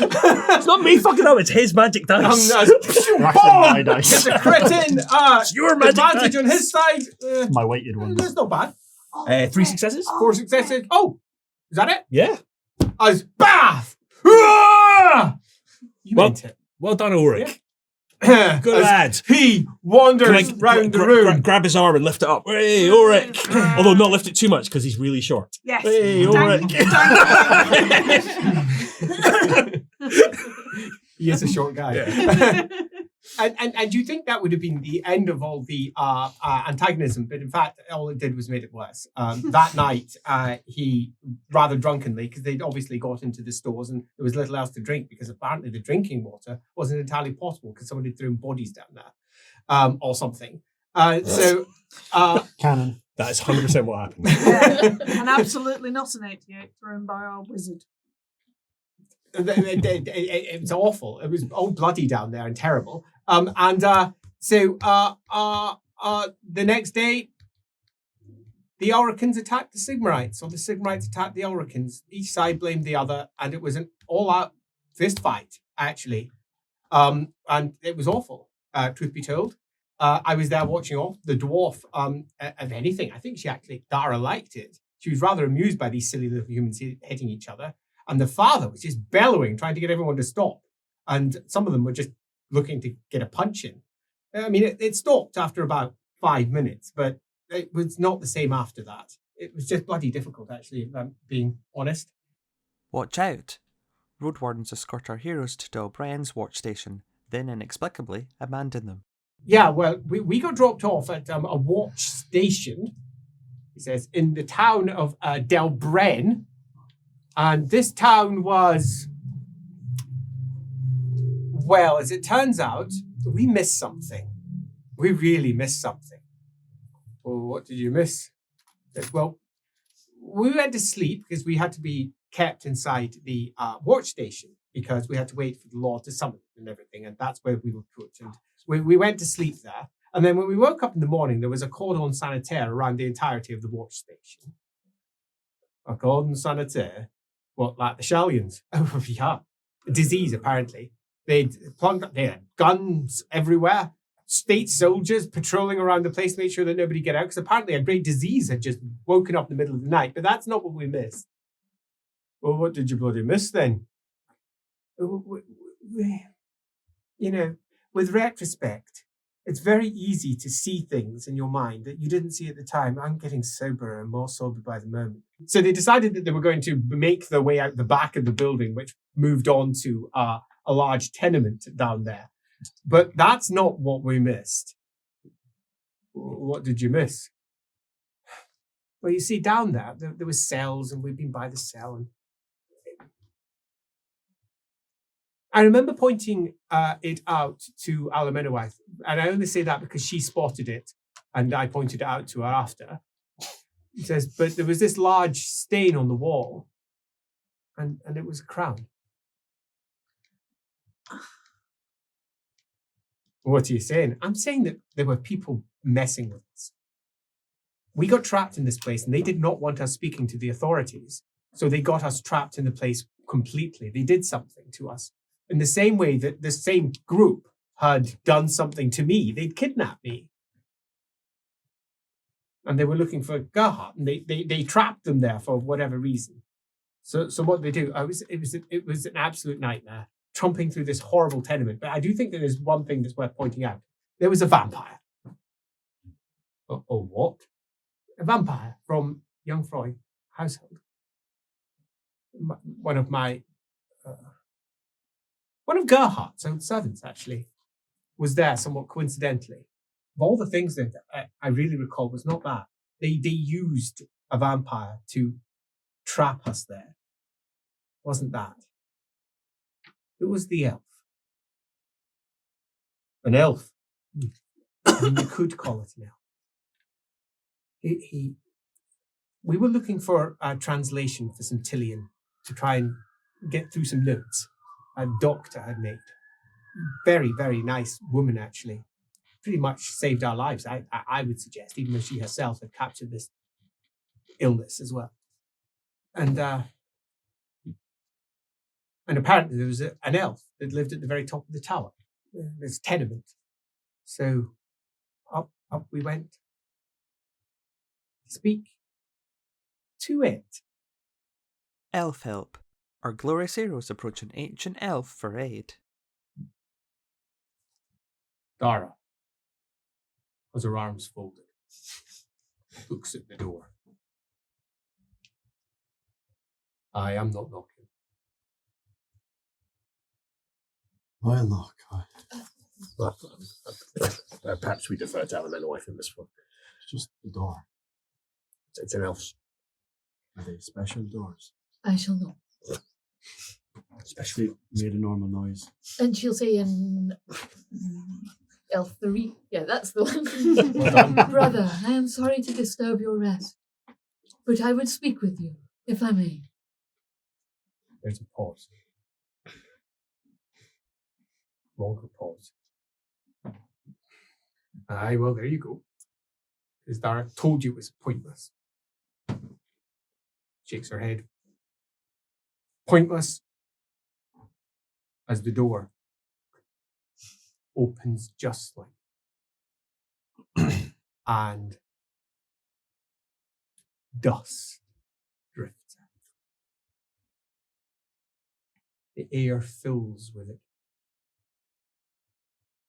As Dara steps back, like the dust might be seized just like the rest of this bloody tenement. I shall. You stepping forward? You And? sure? Well, the door's open. Yeah, you can do what you want. I'll enter. Pushing it open. Push the door open. And on the inside, there is the general idea of faded glory. No, that is too recent a term. This glory has gone past faded, fetid to dry, to collapsed and gone. There is what was once, you presume, a musical instrument. Every single string is broken.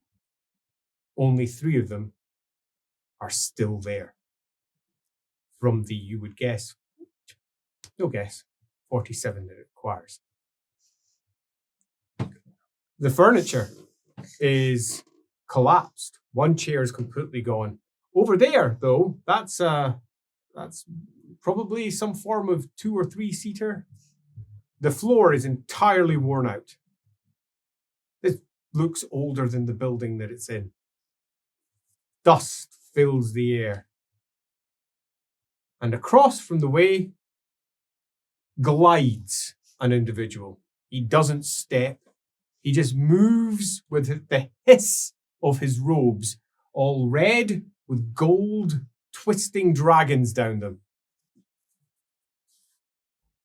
Long sleeves.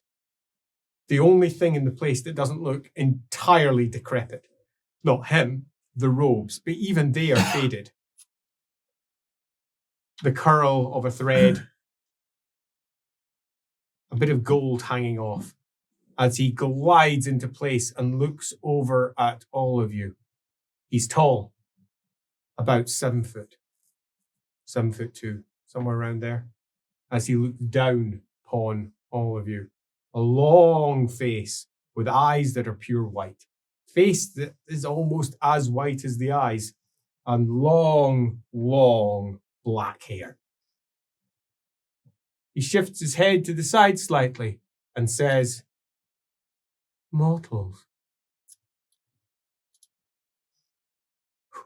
So you're here to get a book translated from apparently an elven scholar. You immediately are aware of the age. You can see it in his face. It reminds you a little of your sister.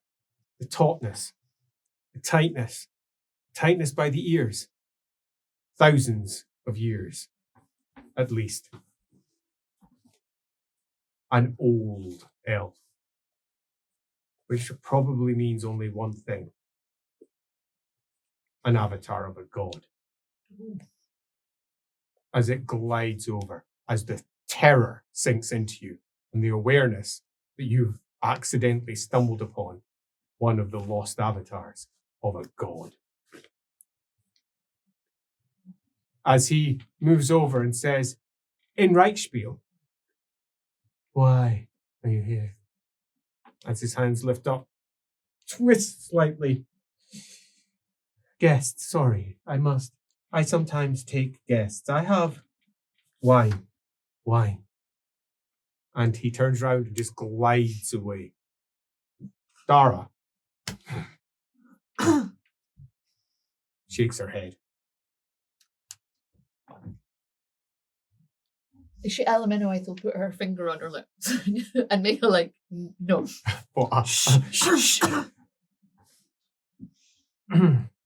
You hear a clatter in the back. "I have goblets." Clatter, clatter.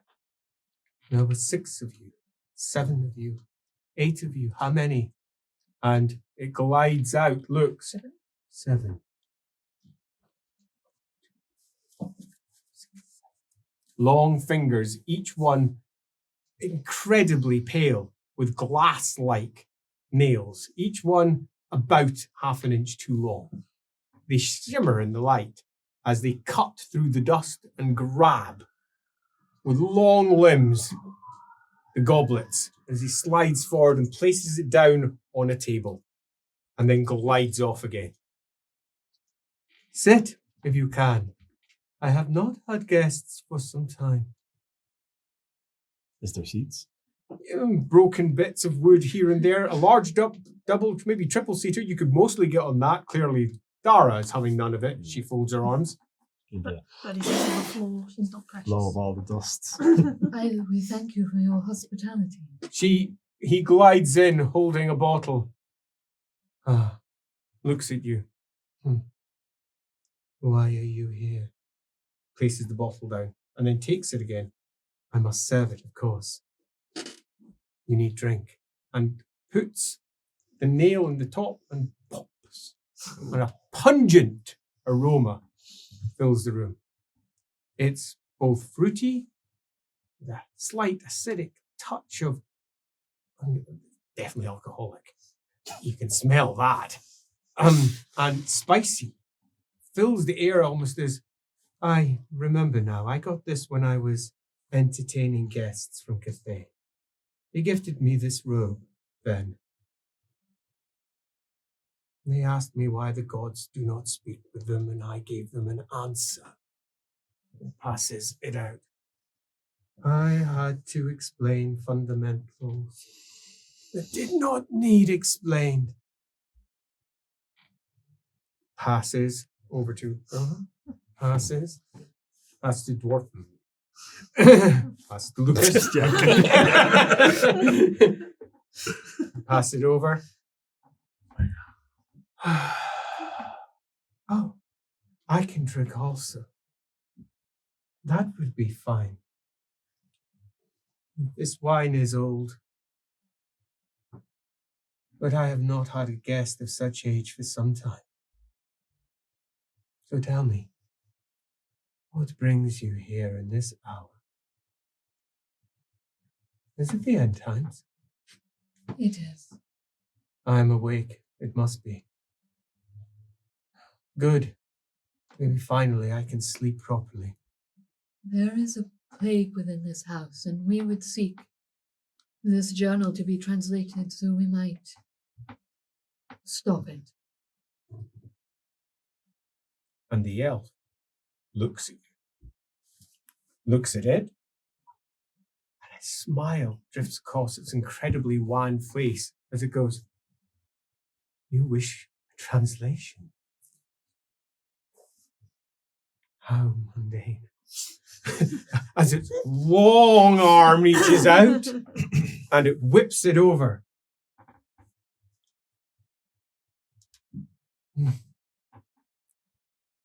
Oh, this is Tillian.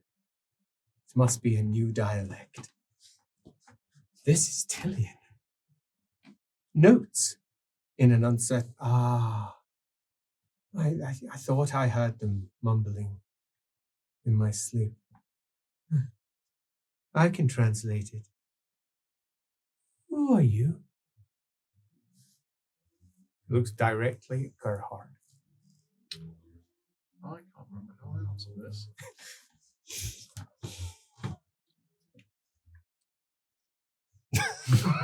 Just tell me. Is that wine hitting hard? Because that wine is good. Everyone here knows, don't like Lukas knows. Yeah. At this point, yeah. Yeah. Doesn't last long. Gerhard of House Youngfried. Junga. Last House of Joy. Of course. The House of Joy. That's a very rarely used name. A long time. A long time ago. But yes, this is one that you would recognize, but that's a name that's not been used for about 2,000 years. You still exist then? Yes. Very much so. You are slight. Twists its long face and looks at you as its eyes, its milky white eyes, look into you. Yes.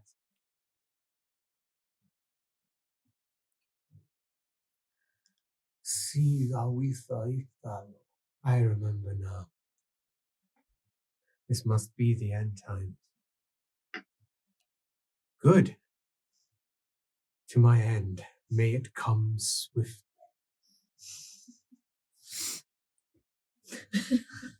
And next it. You're not sure that would be at all why. But the wine is good. Anyone else want to follow up with a necking? Not that sort of necking? Calm down. Just a gentle sip. Savouring. We've Big never had gulp, anything but like he's this savouring before. it. Is Yeah. it elven wine or is it? You said it was from It is. Cathay. It is not wine that you recognise Yes. with your vast 50 years of experience. But it is strong. Strong enough that everyone can do a toughness test. Yeah. Yeah. It's a fortune point. Give that a go. 2 successes. Nope. Three fails. Yep, you're feeling it. You're feeling it. The heavy buzz. Exactly the same roll. Oh, really? 4 Yeah, successes. that's a coincidence. Again. The hot buzz upon the cheek, the slight extra movement to every movement you make as it leans back. You wish me to translate it? I can do this. I suppose that would be one way to resolve a favour once given. And it takes the text again, opens it up, flicks. I shall do it after I have finished my wine. Your blood sings to me. Green hill. Field. Green field. The green fields of the old blood. I can taste you. That's fine. And that's what my granny said. We're the old blood. Don't know if it's as old as your people, but It most. is. It is. Do not listen to the arrogant elders of my kind. They like to think of themselves as unique. They're just longer lived. Some of us remember. Not many, but some. I'm surprised you're still alive, Brynhilde. I'm sorry. As am I. It would be easier to be dead, given what is coming. It would be much easier to be dead. And it looks like she's going to say something, and then she goes, no. It's weird. You are a very tall man. What's that? Do you? A name. Do you have a name? Father Leopold. Yes. Was it given to you, or was it born with you? Given, I was an orphan. Ah, I never knew my parents. oh, you will one day. Oh, you will. I fear that you will be cast aside, though. You are not needed anymore. The end times have come already, I think. Yes, the end times have come already. That is good for you. The alternative would be worse.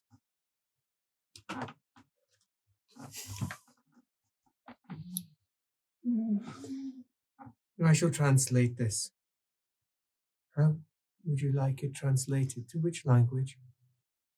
To Reichspiel, if you will. That which we speak. And looks over towards Lukas. I did not expect to see an old dragon here. An old wolf.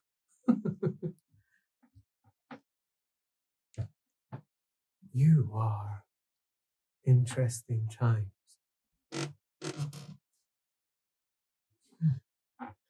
I shall translate it into American, you say.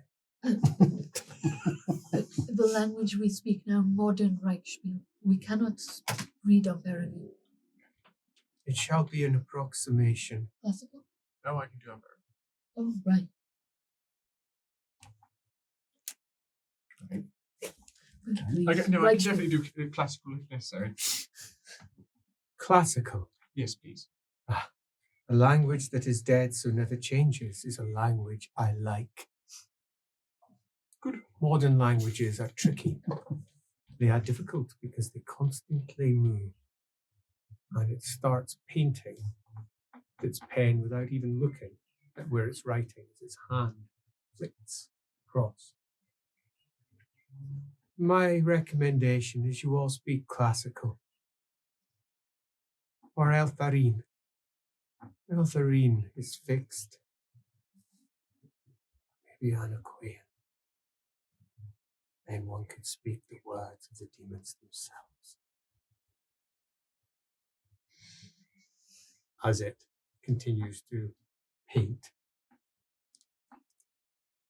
I'm done.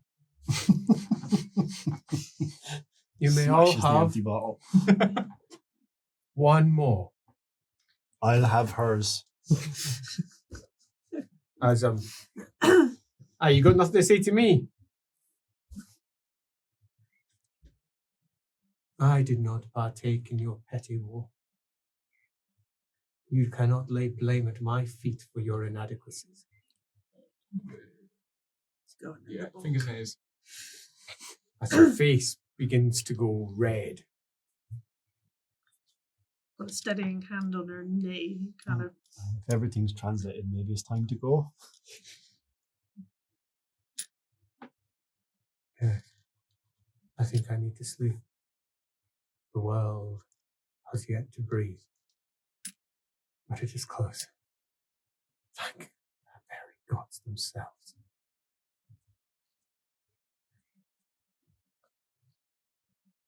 And then it stops. You're best leave now. Come on. Grab a handful of peanuts. Glorious heroes? Our glorious heroes are finally recognised as what they claim to be. As Lukas says, well, I was terrified. I didn't say a word. I said nothing because I didn't want to out to them anything that I didn't want to admit at that point because I knew he was talking. Well, what were you talking about? Oh, no, nothing. Nothing. That's personal business. Sorry, this wine. It's getting to one. That wine also got to one. You should have seen the father. He was quite drunk for a while. But the second he saw that vampire, he turned into a machine. No other way of putting it. An actual machine. It was like he'd become this mechanical man that was just going to destroy it. And by comparison, Gerhardt was horrified because he recognized her when he heard her voice. Oh, but God, when he heard her voice, his face went white. There was almost a tear in his eye. I'm sure that he would say, "No, come on." I don't think so. But there was. He was horrified, frightfully horrified, because he was blaming his father for the outcome because he was probably the one who was responsible for the outcome. What do you mean? Nothing. This wine is getting to me. It wasn't a good outcome. It died. But that actually, I suppose, had somewhat of a good outcome, I suppose. Right, so you're saying vampire and crazy old elf had good outcome? Well, yes, because we sort of became heroes of Delbren. You became heroes of Delbren? Well, we'd solved this whole disease problem that they'd had, which I'm now coming to the conclusion was only put in place to try and hold us there, to keep us away from something else. And I'm about to tell you what that something else was, because I think I understand what they were trying to stop us from seeing. Well, what? He says, I told you, I'm about to tell you. But because of that, well, came out like heroes. And the Lord, who was going to see us anyway, because wanted to find out what had occurred back at the end, well, he wanted to see us now because we resolved the entire cordon sanitaire issue and figured out that it wasn't a disease, and in fact it was something to do with a vampire. And they brought out the proof. They resolved everything. There was much celebration, and we're sort of heroes. They put us up in an inn for a whole week and a half. Well, I say they put us up. They pretty much told us we couldn't leave until matters had been resolved again. But they paid for everything. We were put up in the Green Bottle Inn for a good week or so. It was marvelous, actually. So what were they trying to make you not see? Says the Graf's champion, now actually somewhat caught up with it. Well, there's only one thing I can say to that, Graf's champion, and that's you'll find out after the break.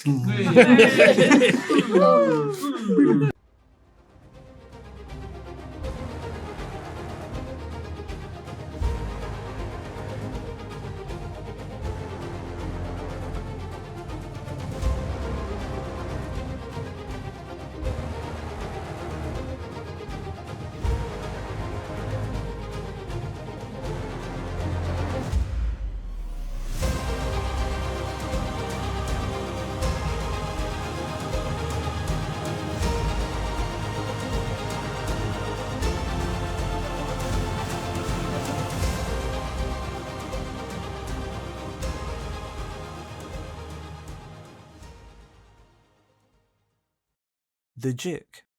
Our glorious heroes are presented to the Duke of Delbrenhof. The Lord of Delbrenhof is about as unimpressive as a man can get. About 5'2". He, like many the stereotype of a Reichland noble goes, has barely a chin to his name in the place where a chin should be, yet somehow has managed to get several of them beneath where the chin should be. Like he's constantly not that. But he's not. It's just the natural shape of his face. He has a thin moustache that looks like he's been attempting to grow it for the last 12 years. But it's definitely there. He looks like he's possibly in his 60s, but he isn't. He's 32. No. Well, His hair is nicely combed over to cover the fact he's mostly bald. And he has a broadish belly. Something at least to be proud of. He's sitting on a minor throne. It wouldn't be fair to call it a chair, but it doesn't seem fair to call it a throne either. He leans over to one side and looks at the mixture of people who've been brought forth before him and goes, I hear that you're the ones that solved the problem of the And he turns his head round and looks down to where there's an older man sitting. Long beard, bald head, grey hair. It was the trouble with the vampire. Is there really one in my town? So they claim. And they sorted it. So they claim. Oh. How jolly. Jolly.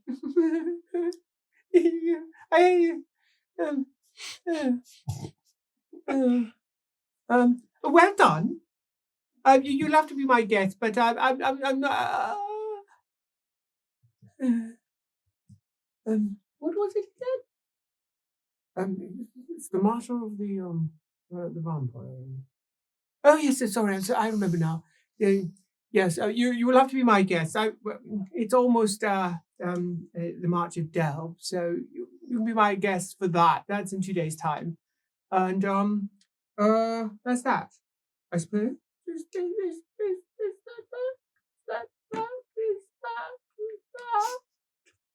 As he looks over and says, "Yeah." Oh, he looks down. Sorry, could you give me my spectacles, please?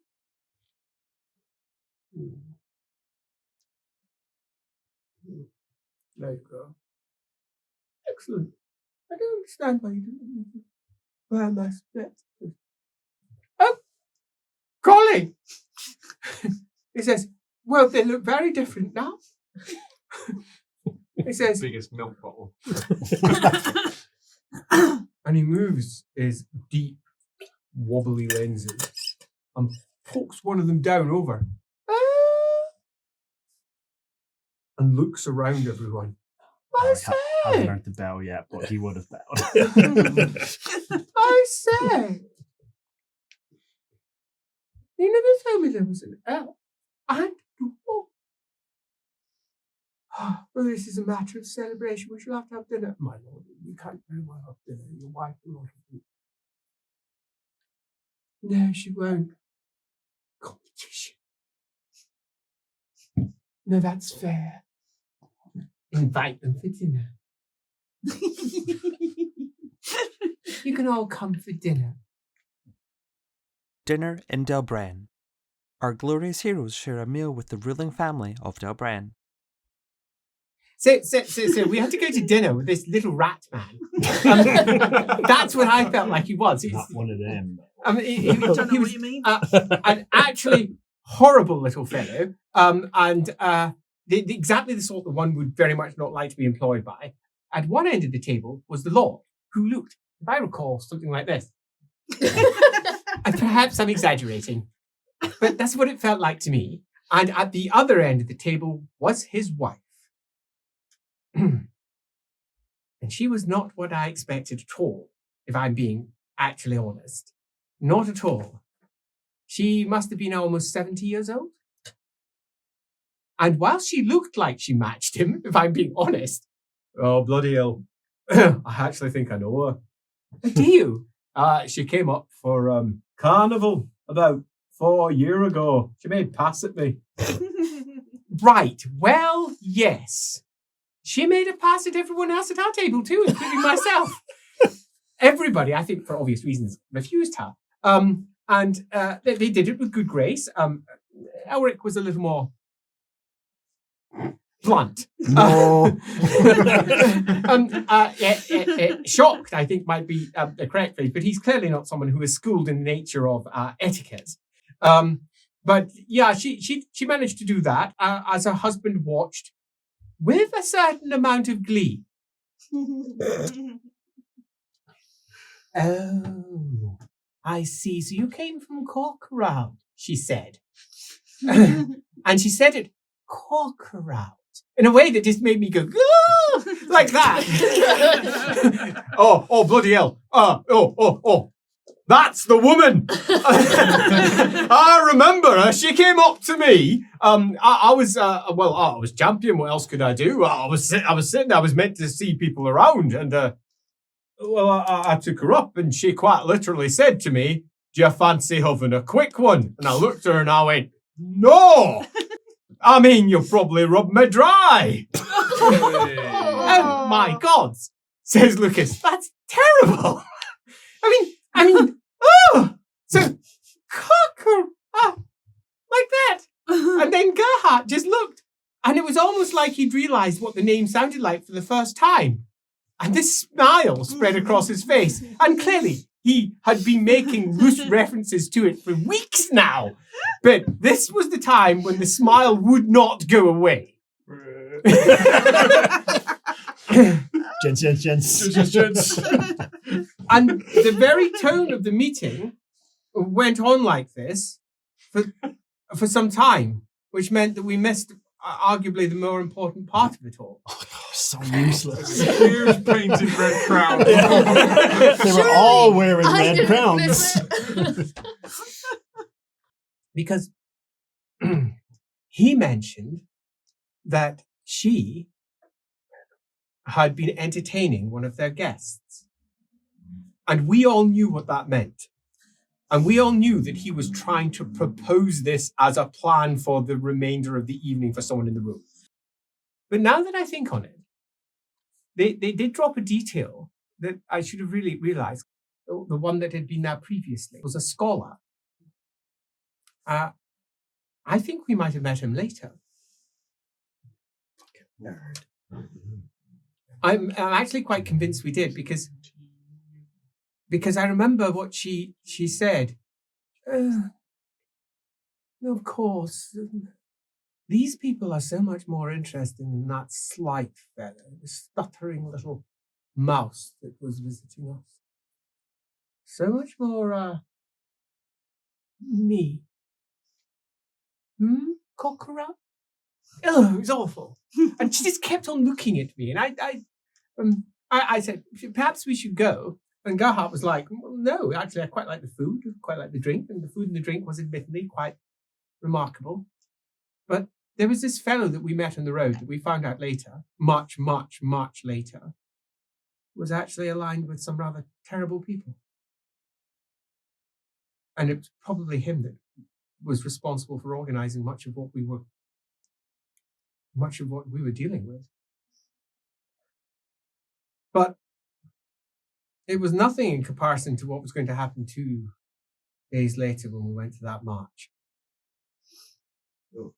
The March of Delb. The March of Delb. Our glorious heroes witness an annual festival to Delb, a local water deity. Over 3,000 people are gathered in great crowds. And a large raised stand looms over them all, where the good Duke of Delbrinhof holds court with his wife in the throne beside him. You're off towards both of their rights, off to the side, given a place of prominence, for you are heroes of Delbrin.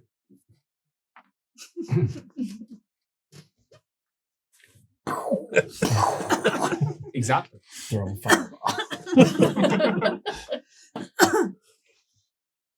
The thronging crowds can see off towards the distance the arrival of the parade that has been making its way through the town. The parade that brings the sacrifices to Delb. Lukas knows who Delb is, and indeed has told you all. Frightful deity. Absolutely frightful deity. It apparently lives in Lake Delb, far to the north, by Delbert. And Delbert, the River Delb passes through there and comes down here.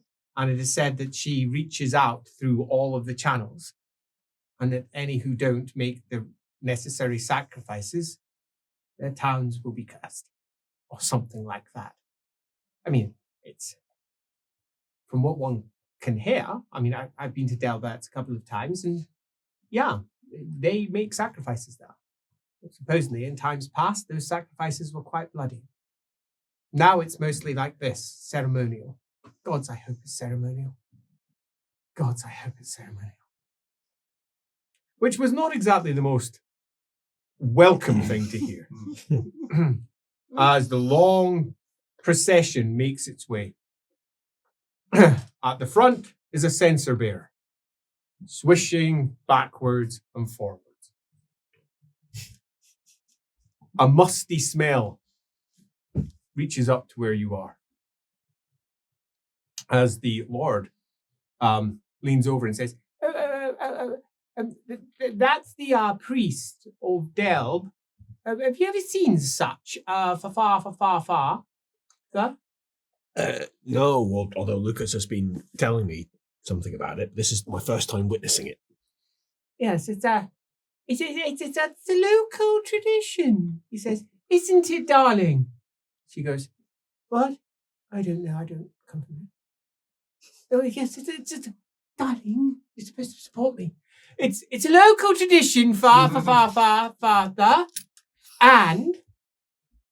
And the priest doesn't always survive. Hey. He has to take the sacrifices into the water. And if they do not please her, he goes down. That's what they say. I've never actually seen it happen. But my father, he told me that it happened once when he was young. And the priest just, boop, it's gone. Like, it's gone. Excuse me. Oh, look, it's the priest. Oh. No, he's not making back. Oh, no, of course he's not. As he has a long, tall headdress, which is dripping down with shimmering scales. Long tassels underneath his arms that swish as he swishes from side to side. Behind him is a host of offerings being carried on the shoulders. What colour are his tassels? The tassels are white. The scales are a mixture of greys and blues. As they carry on their shoulders offerings. They're pretty simple offerings. That's a large animal, which has been not cooked, clearly dead, sitting on there. Next one along is just a pile of vegetables. Next one along is another animal, and it's mostly foodstuffs.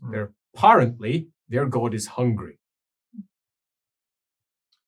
The amount of food that's about to go into this water is pretty significant, as they're all making their way forward.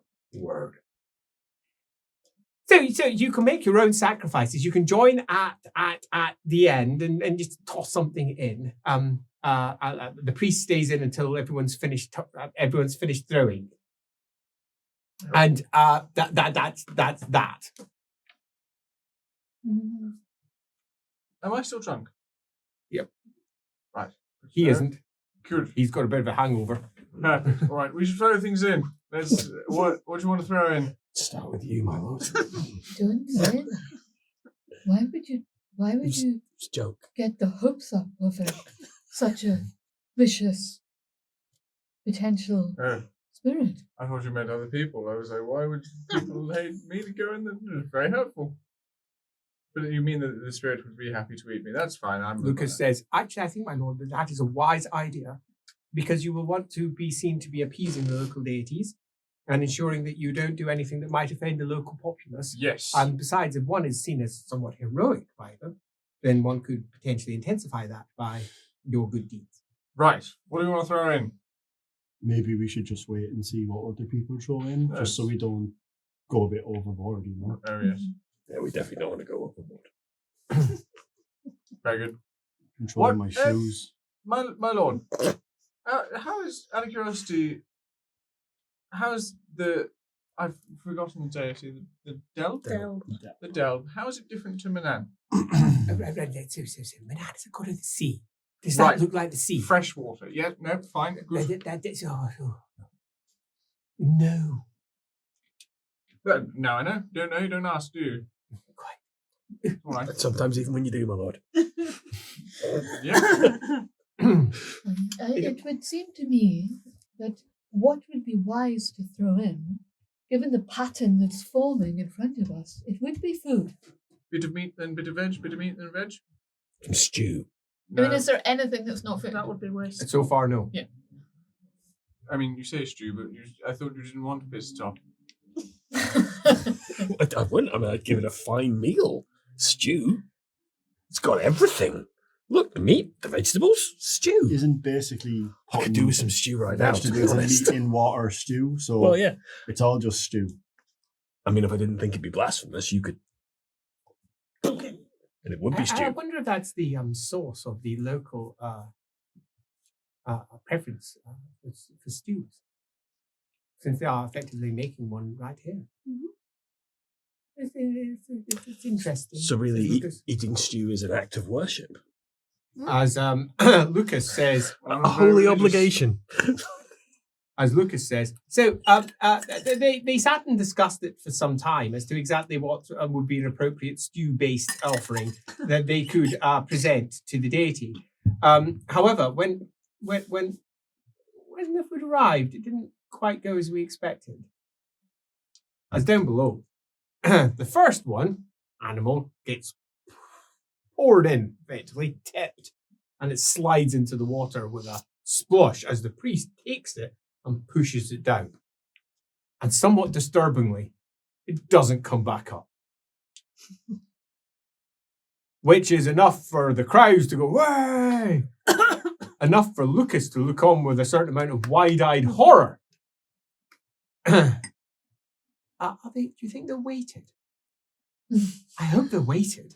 As the next one comes along and they tip all of the piled vegetables in, and they all sink. Yeah, you can't weight a turnip like that. Could be rocks designed or shaped as vegetables Or we could be witnessing and painted. Del consuming the sacrifice. It could be currants. As it all goes in. No, currants are much smaller. I'll let you have that one.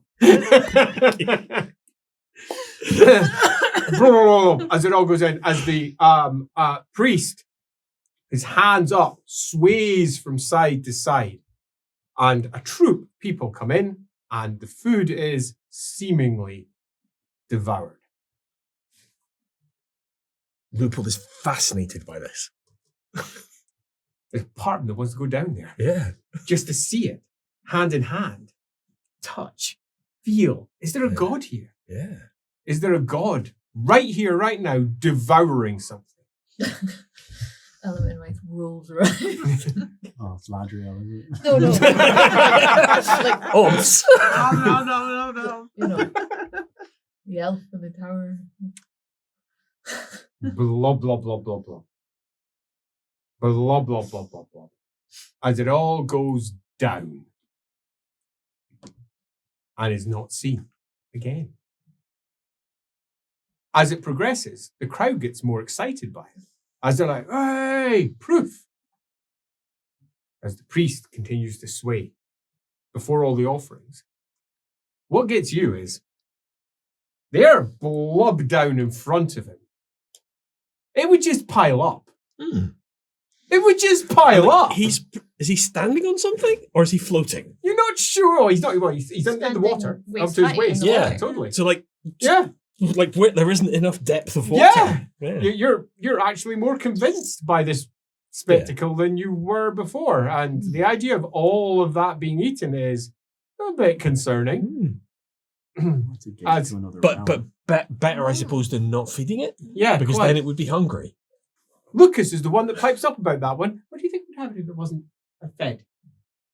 He says, turning round to the Lord. And he goes, "Oh, well, apparently that happened once. You know, not here. it's up and down the Delve. They do this sort of thing, you know. And as time has changed, the sacrifices have changed. It used to just be a child, a single child. That's all it took. But that wasn't palatable, apparently. I don't know why, says his wife. Well, darling, shh. He says, well, I was just making the point. I don't understand why they have so many problems with it. It's just a child. Look, just because you haven't had one, you Harridan. I will pretend that I didn't hear that. He turns away.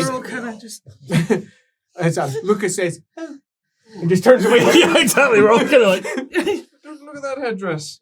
Fascinating. marvelous, isn't it? Yeah, fascinating. That's a Harridan. As I was saying, he says quite loudly, it used to be simple, but no longer is. So, and to the side, the advisor says, I think you should perhaps apologize, my lord. Fuck our father. Honestly. How's he even still alive? As he says, no, I think that would be unwise. Just simply apologize to your wife. I'm sorry. He says, look, things are happening down there. I think my wife should go somewhere else. And he turns round and says, I'm going to talk to you now. Lord Verhart. Oh, yes. He says, what do you think of this procession? You've got very good outfits. Yes? I like them. We're all sort of sick. Right. Good. No, well, I mean, do you get involved with it? You know, do you go out No, into the not people? loud. Not loud. No? Why Who says- not? Who says that? Who says you're not allowed? You're a noble. You say, what do you want to do? And you see, says Lukas, that's how we ended up with this ridiculous situation.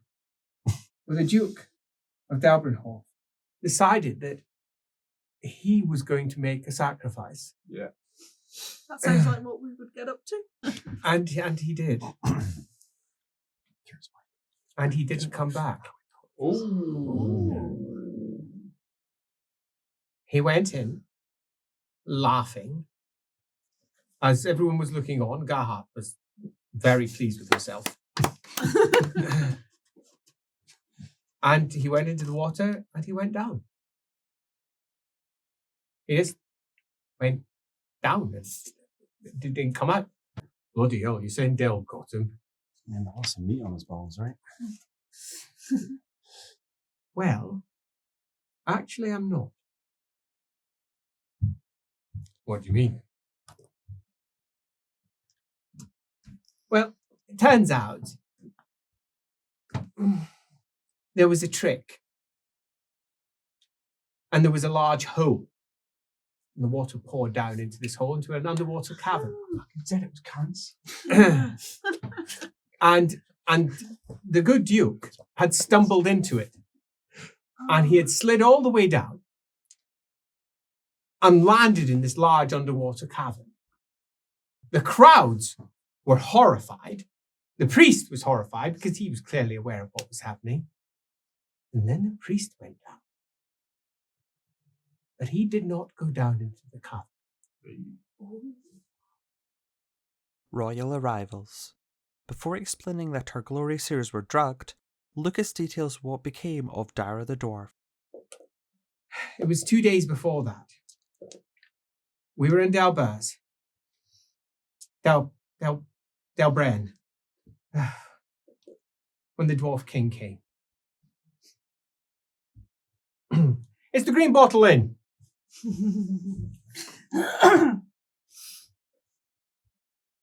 You're having a meal. Stew? Ugh. Quite. Elric has found himself some spices to spice his wine. Gerhardt hates the food and doesn't have enough money to visit Chez Louis. Oh. Gotten. Denied. So he does have enough money for clothes, and he has come up with a plan for him to go and visit some clothes shops. Birdie doesn't understand why he's so obsessed with this place at all. And Alamenowithe is growing increasingly concerned. Ever since they met the elf, magic has felt weird to her.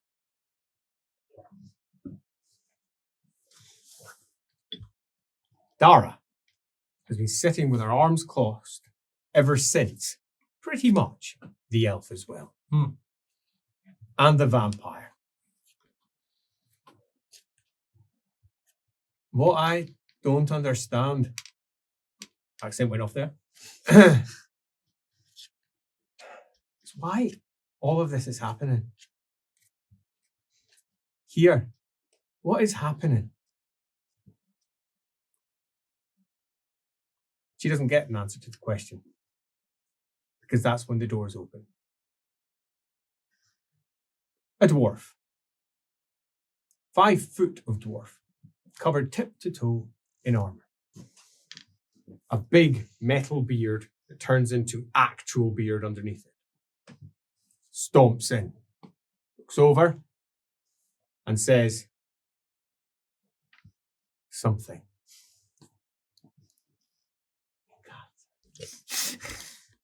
Do you need a roll? No. Good, because I wouldn't pass it. Very obvious what he said. Princess, your father is here. Stand.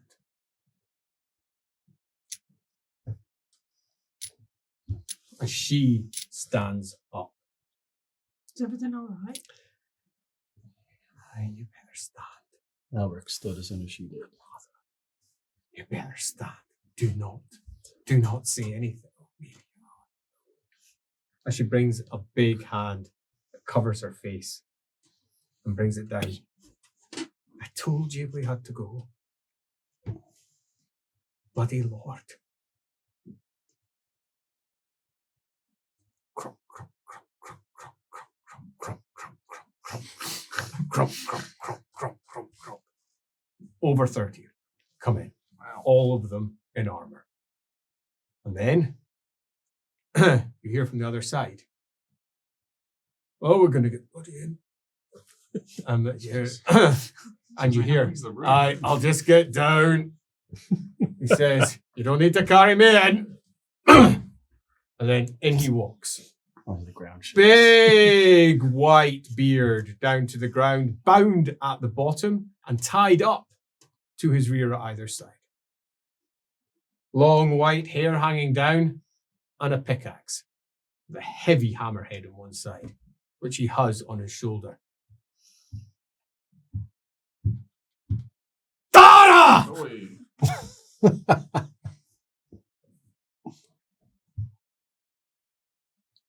Father?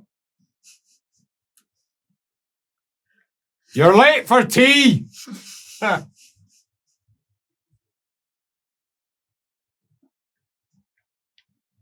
What's in the other?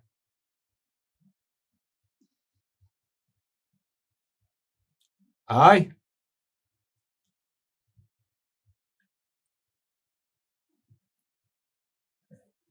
I'd like to not dwarves bristle. I presume this is all in Kazalid, so we're just like... I think we can read the room, though. Nope. Not good. As he steps forward and looks at her companions. So you, see you, see you, see you, see you. It's back.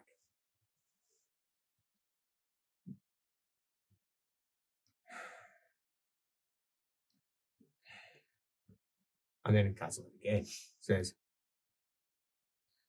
do I owe any of them anything?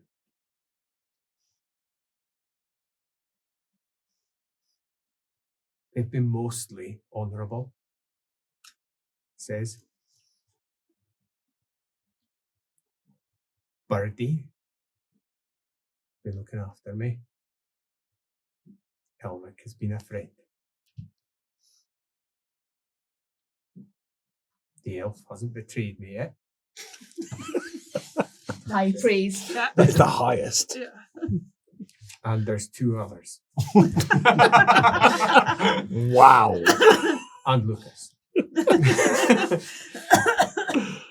As he looks at you, and says, in Reichspiel, what is your name?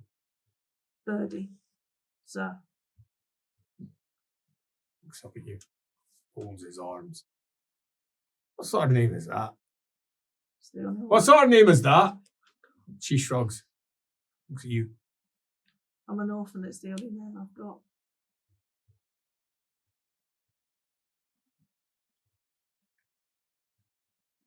Coming home, Dara. Okay, I'll have to say goodbye then.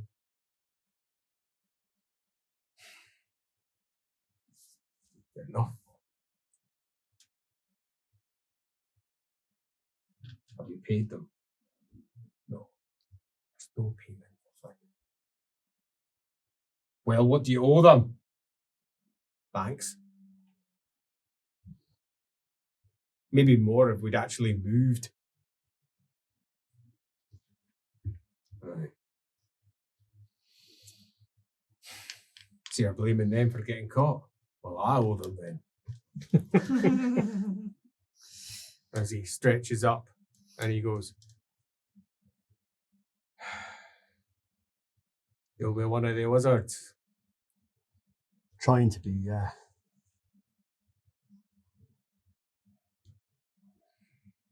Nods. Well, if that's the case, I'm Kig Dag. Kig Dag.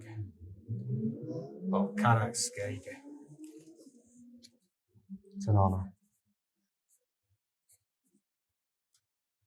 Aye.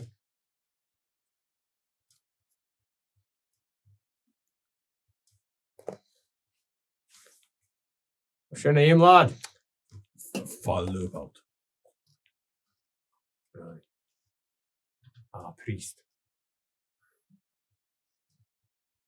Right. What about the LG? He says, sorry. Right. What's your name? Aluminowite Shadowvale. Right.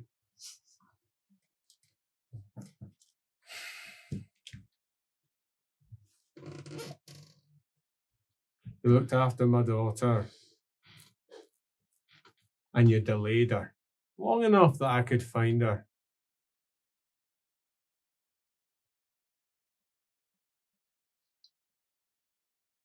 Come on, Dara.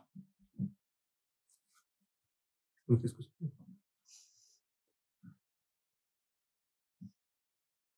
Dara. Right. I'm not hugging you. And she goes over and gives Eric a hug. I'm not hugging you. Fuck. And tears stream down her face. Do you have to go? I have to go. I have to obey anything my father says. Do you not give them the slip on the road? There's no such thing. He's given an order. I've got to go. If we'd known.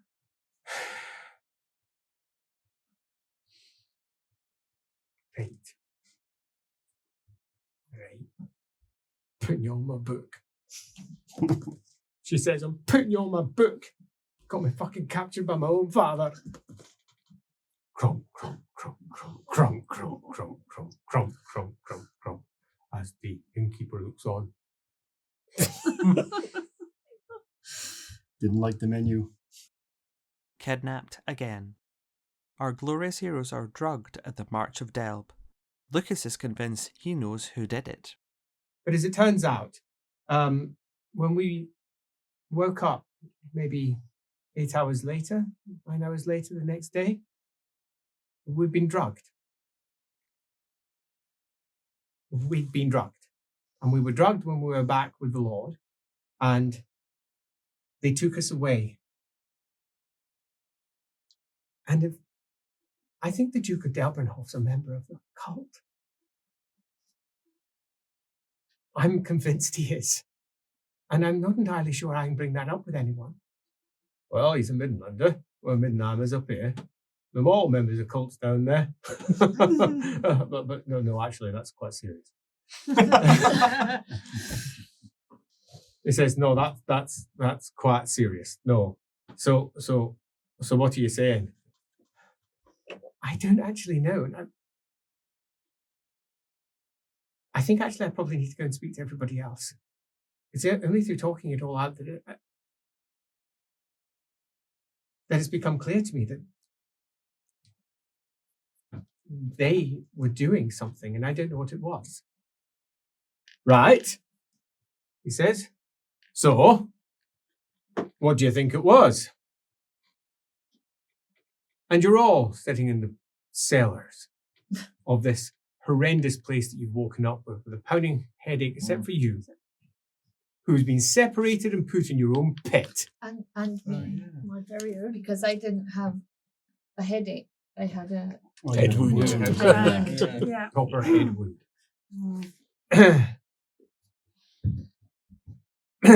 And Lukas is nowhere to be seen. And it's cold. It's freezing cold. And as you sit there looking around, you don't see what would be blatantly obvious if you were to know what to look for.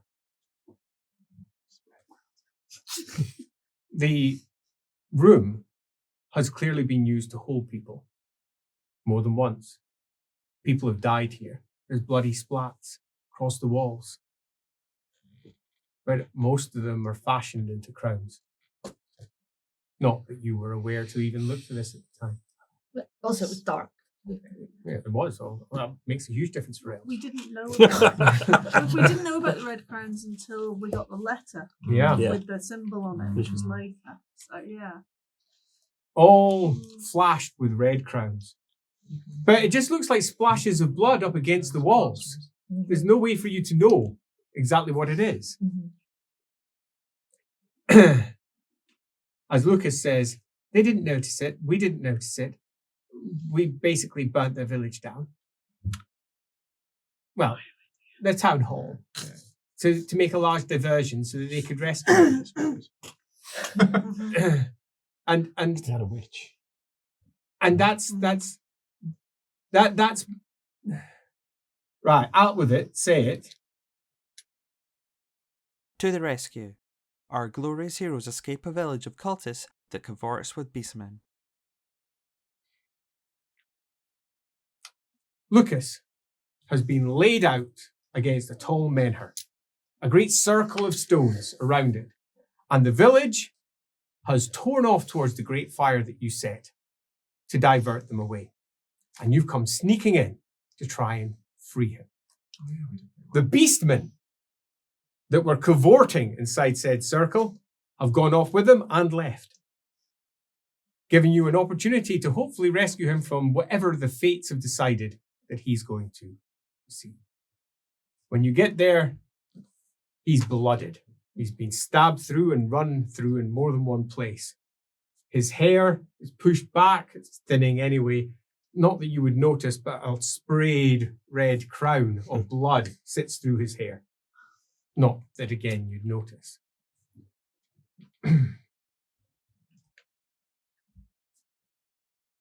The father is the one who initially unties as he opens his eyes, looks at you. Where are we? I don't know, Lukas. We're getting out of it, though. Lukas, have a drink of water. Takes a small drink of water. Put this cloak around you. Takes that, you untie him. He's kind of broken. You're off in the distance looking down because you were watching everyone as they go. And you can see already that people from the village are beginning to drift back. Some are trying to deal with the fire. Others are doing other things. Birdie, you're ready with a weapon. We'll give our super secret signal. You already have a plan. Burn them all. Yeah. You we had have an a similar argument, right? plan. Yeah, Kill yeah. them all. Yeah, we have an argument. You do not have said plan, and you also don't, because The odds are not enough, eh? absolutely. As he limps forward and says, "Can we get out of here?" No. You can get out, but we can't let this happen. Yes, we go back to the town and tell the authorities. Lukas will die out here. We'll all die out here if we don't get a move on. We can't just leave. We have to This leave. fate Look to at how happen. many beastmen there are. Look at the people. We can't just burn them indiscriminately. We read that journal. They may have been forced into this. And we have the evidence. We take the evidence to the authorities. Yes, we have the journal that we found. It's not going to stop what's happening right now. No, but all that will happen is we'll die too. There's too many. You saw how many of them there are in the forest. I don't like it any more than you do, Elric, but this is beyond us. We've got to be pragmatic. It's not We've got to do right the right to die thing. for the right thing. No, you're not. Pointlessly. You're not the law. He's the law in the town that we left. You don't go around just indiscriminately murdering people. There's children there. God, Just please, an aside. please, you must agree. The clues were there. Well, you're not even listening. I'm You sorry. don't go around murdering children when No, you don't well, know no, if they're guilty or innocent. You leave it to the authorities to decide. Right, okay, good, please. No, personally, I just think we should get out of here, because that is very scary. Lukas is really fucked up. The whole thing is just awful. I have lost just at least 3 cloaks in this entire endeavour. We should run. I don't know where, but that's sort of my opinion. Not necessarily from a moral position, or from a self-preservation position, realistically. I don't know what you can do. I mean, you can do lots of fire. Can you do just... yes. I We should understand. just go. I agree. You keep us warm? You do that? I'm not warm enough. Let us go. Located. So says Lucas, we left, and we tried to get to Del Bren to report. We went the wrong direction. No, it we was didn't. The snowing. sign was wrong. Yes. Yes, the sign was. Flipped That the is wrong way true. around. Yeah. Yeah, the sign Remember was that. wrong. And we went the wrong direction. Probably had a red crown on it now. and we found out that the sign had been turned round, which is why we went in Red the crown, wrong secret direction. hideout, Del Bren. Yeah. And when we went back, we told the authorities.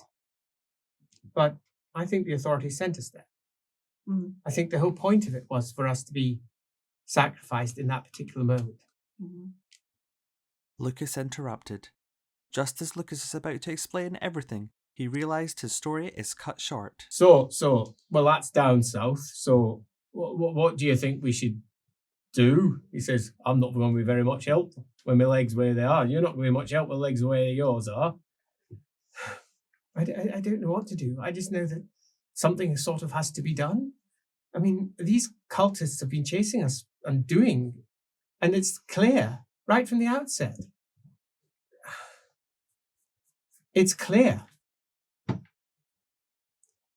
It's clear, he says. But how could they know? How could they know?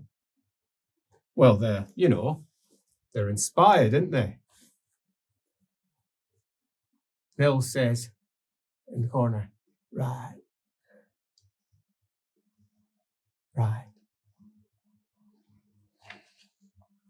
This is probably going a bit too far, isn't it?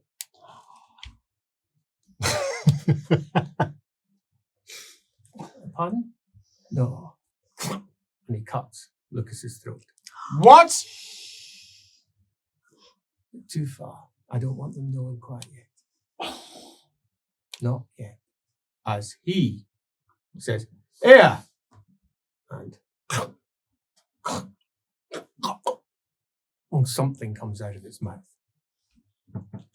As he scrabbles around for something. The champion reaches out for a plate. He throws it. He reaches out for, there's no more plates. The table. He flings it. Lukas bleeds. As he reaches over. Hands almost claw-like to either side of the Graf's champion. who pulls a dagger and thrusts it upwards.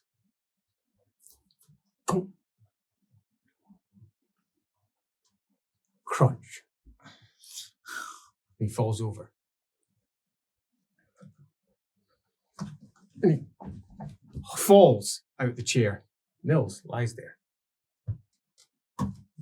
Moves around the side of Nils, goes over to where Lukas is with a cut right across. Blood all down his front. He goes, "You all right? You all right?"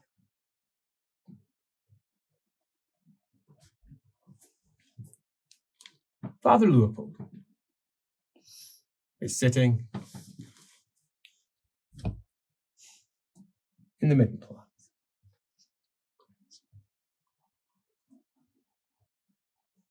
When a vision hits him.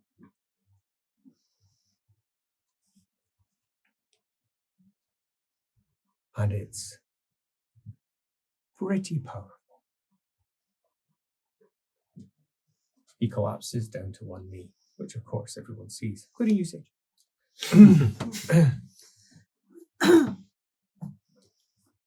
And a tumble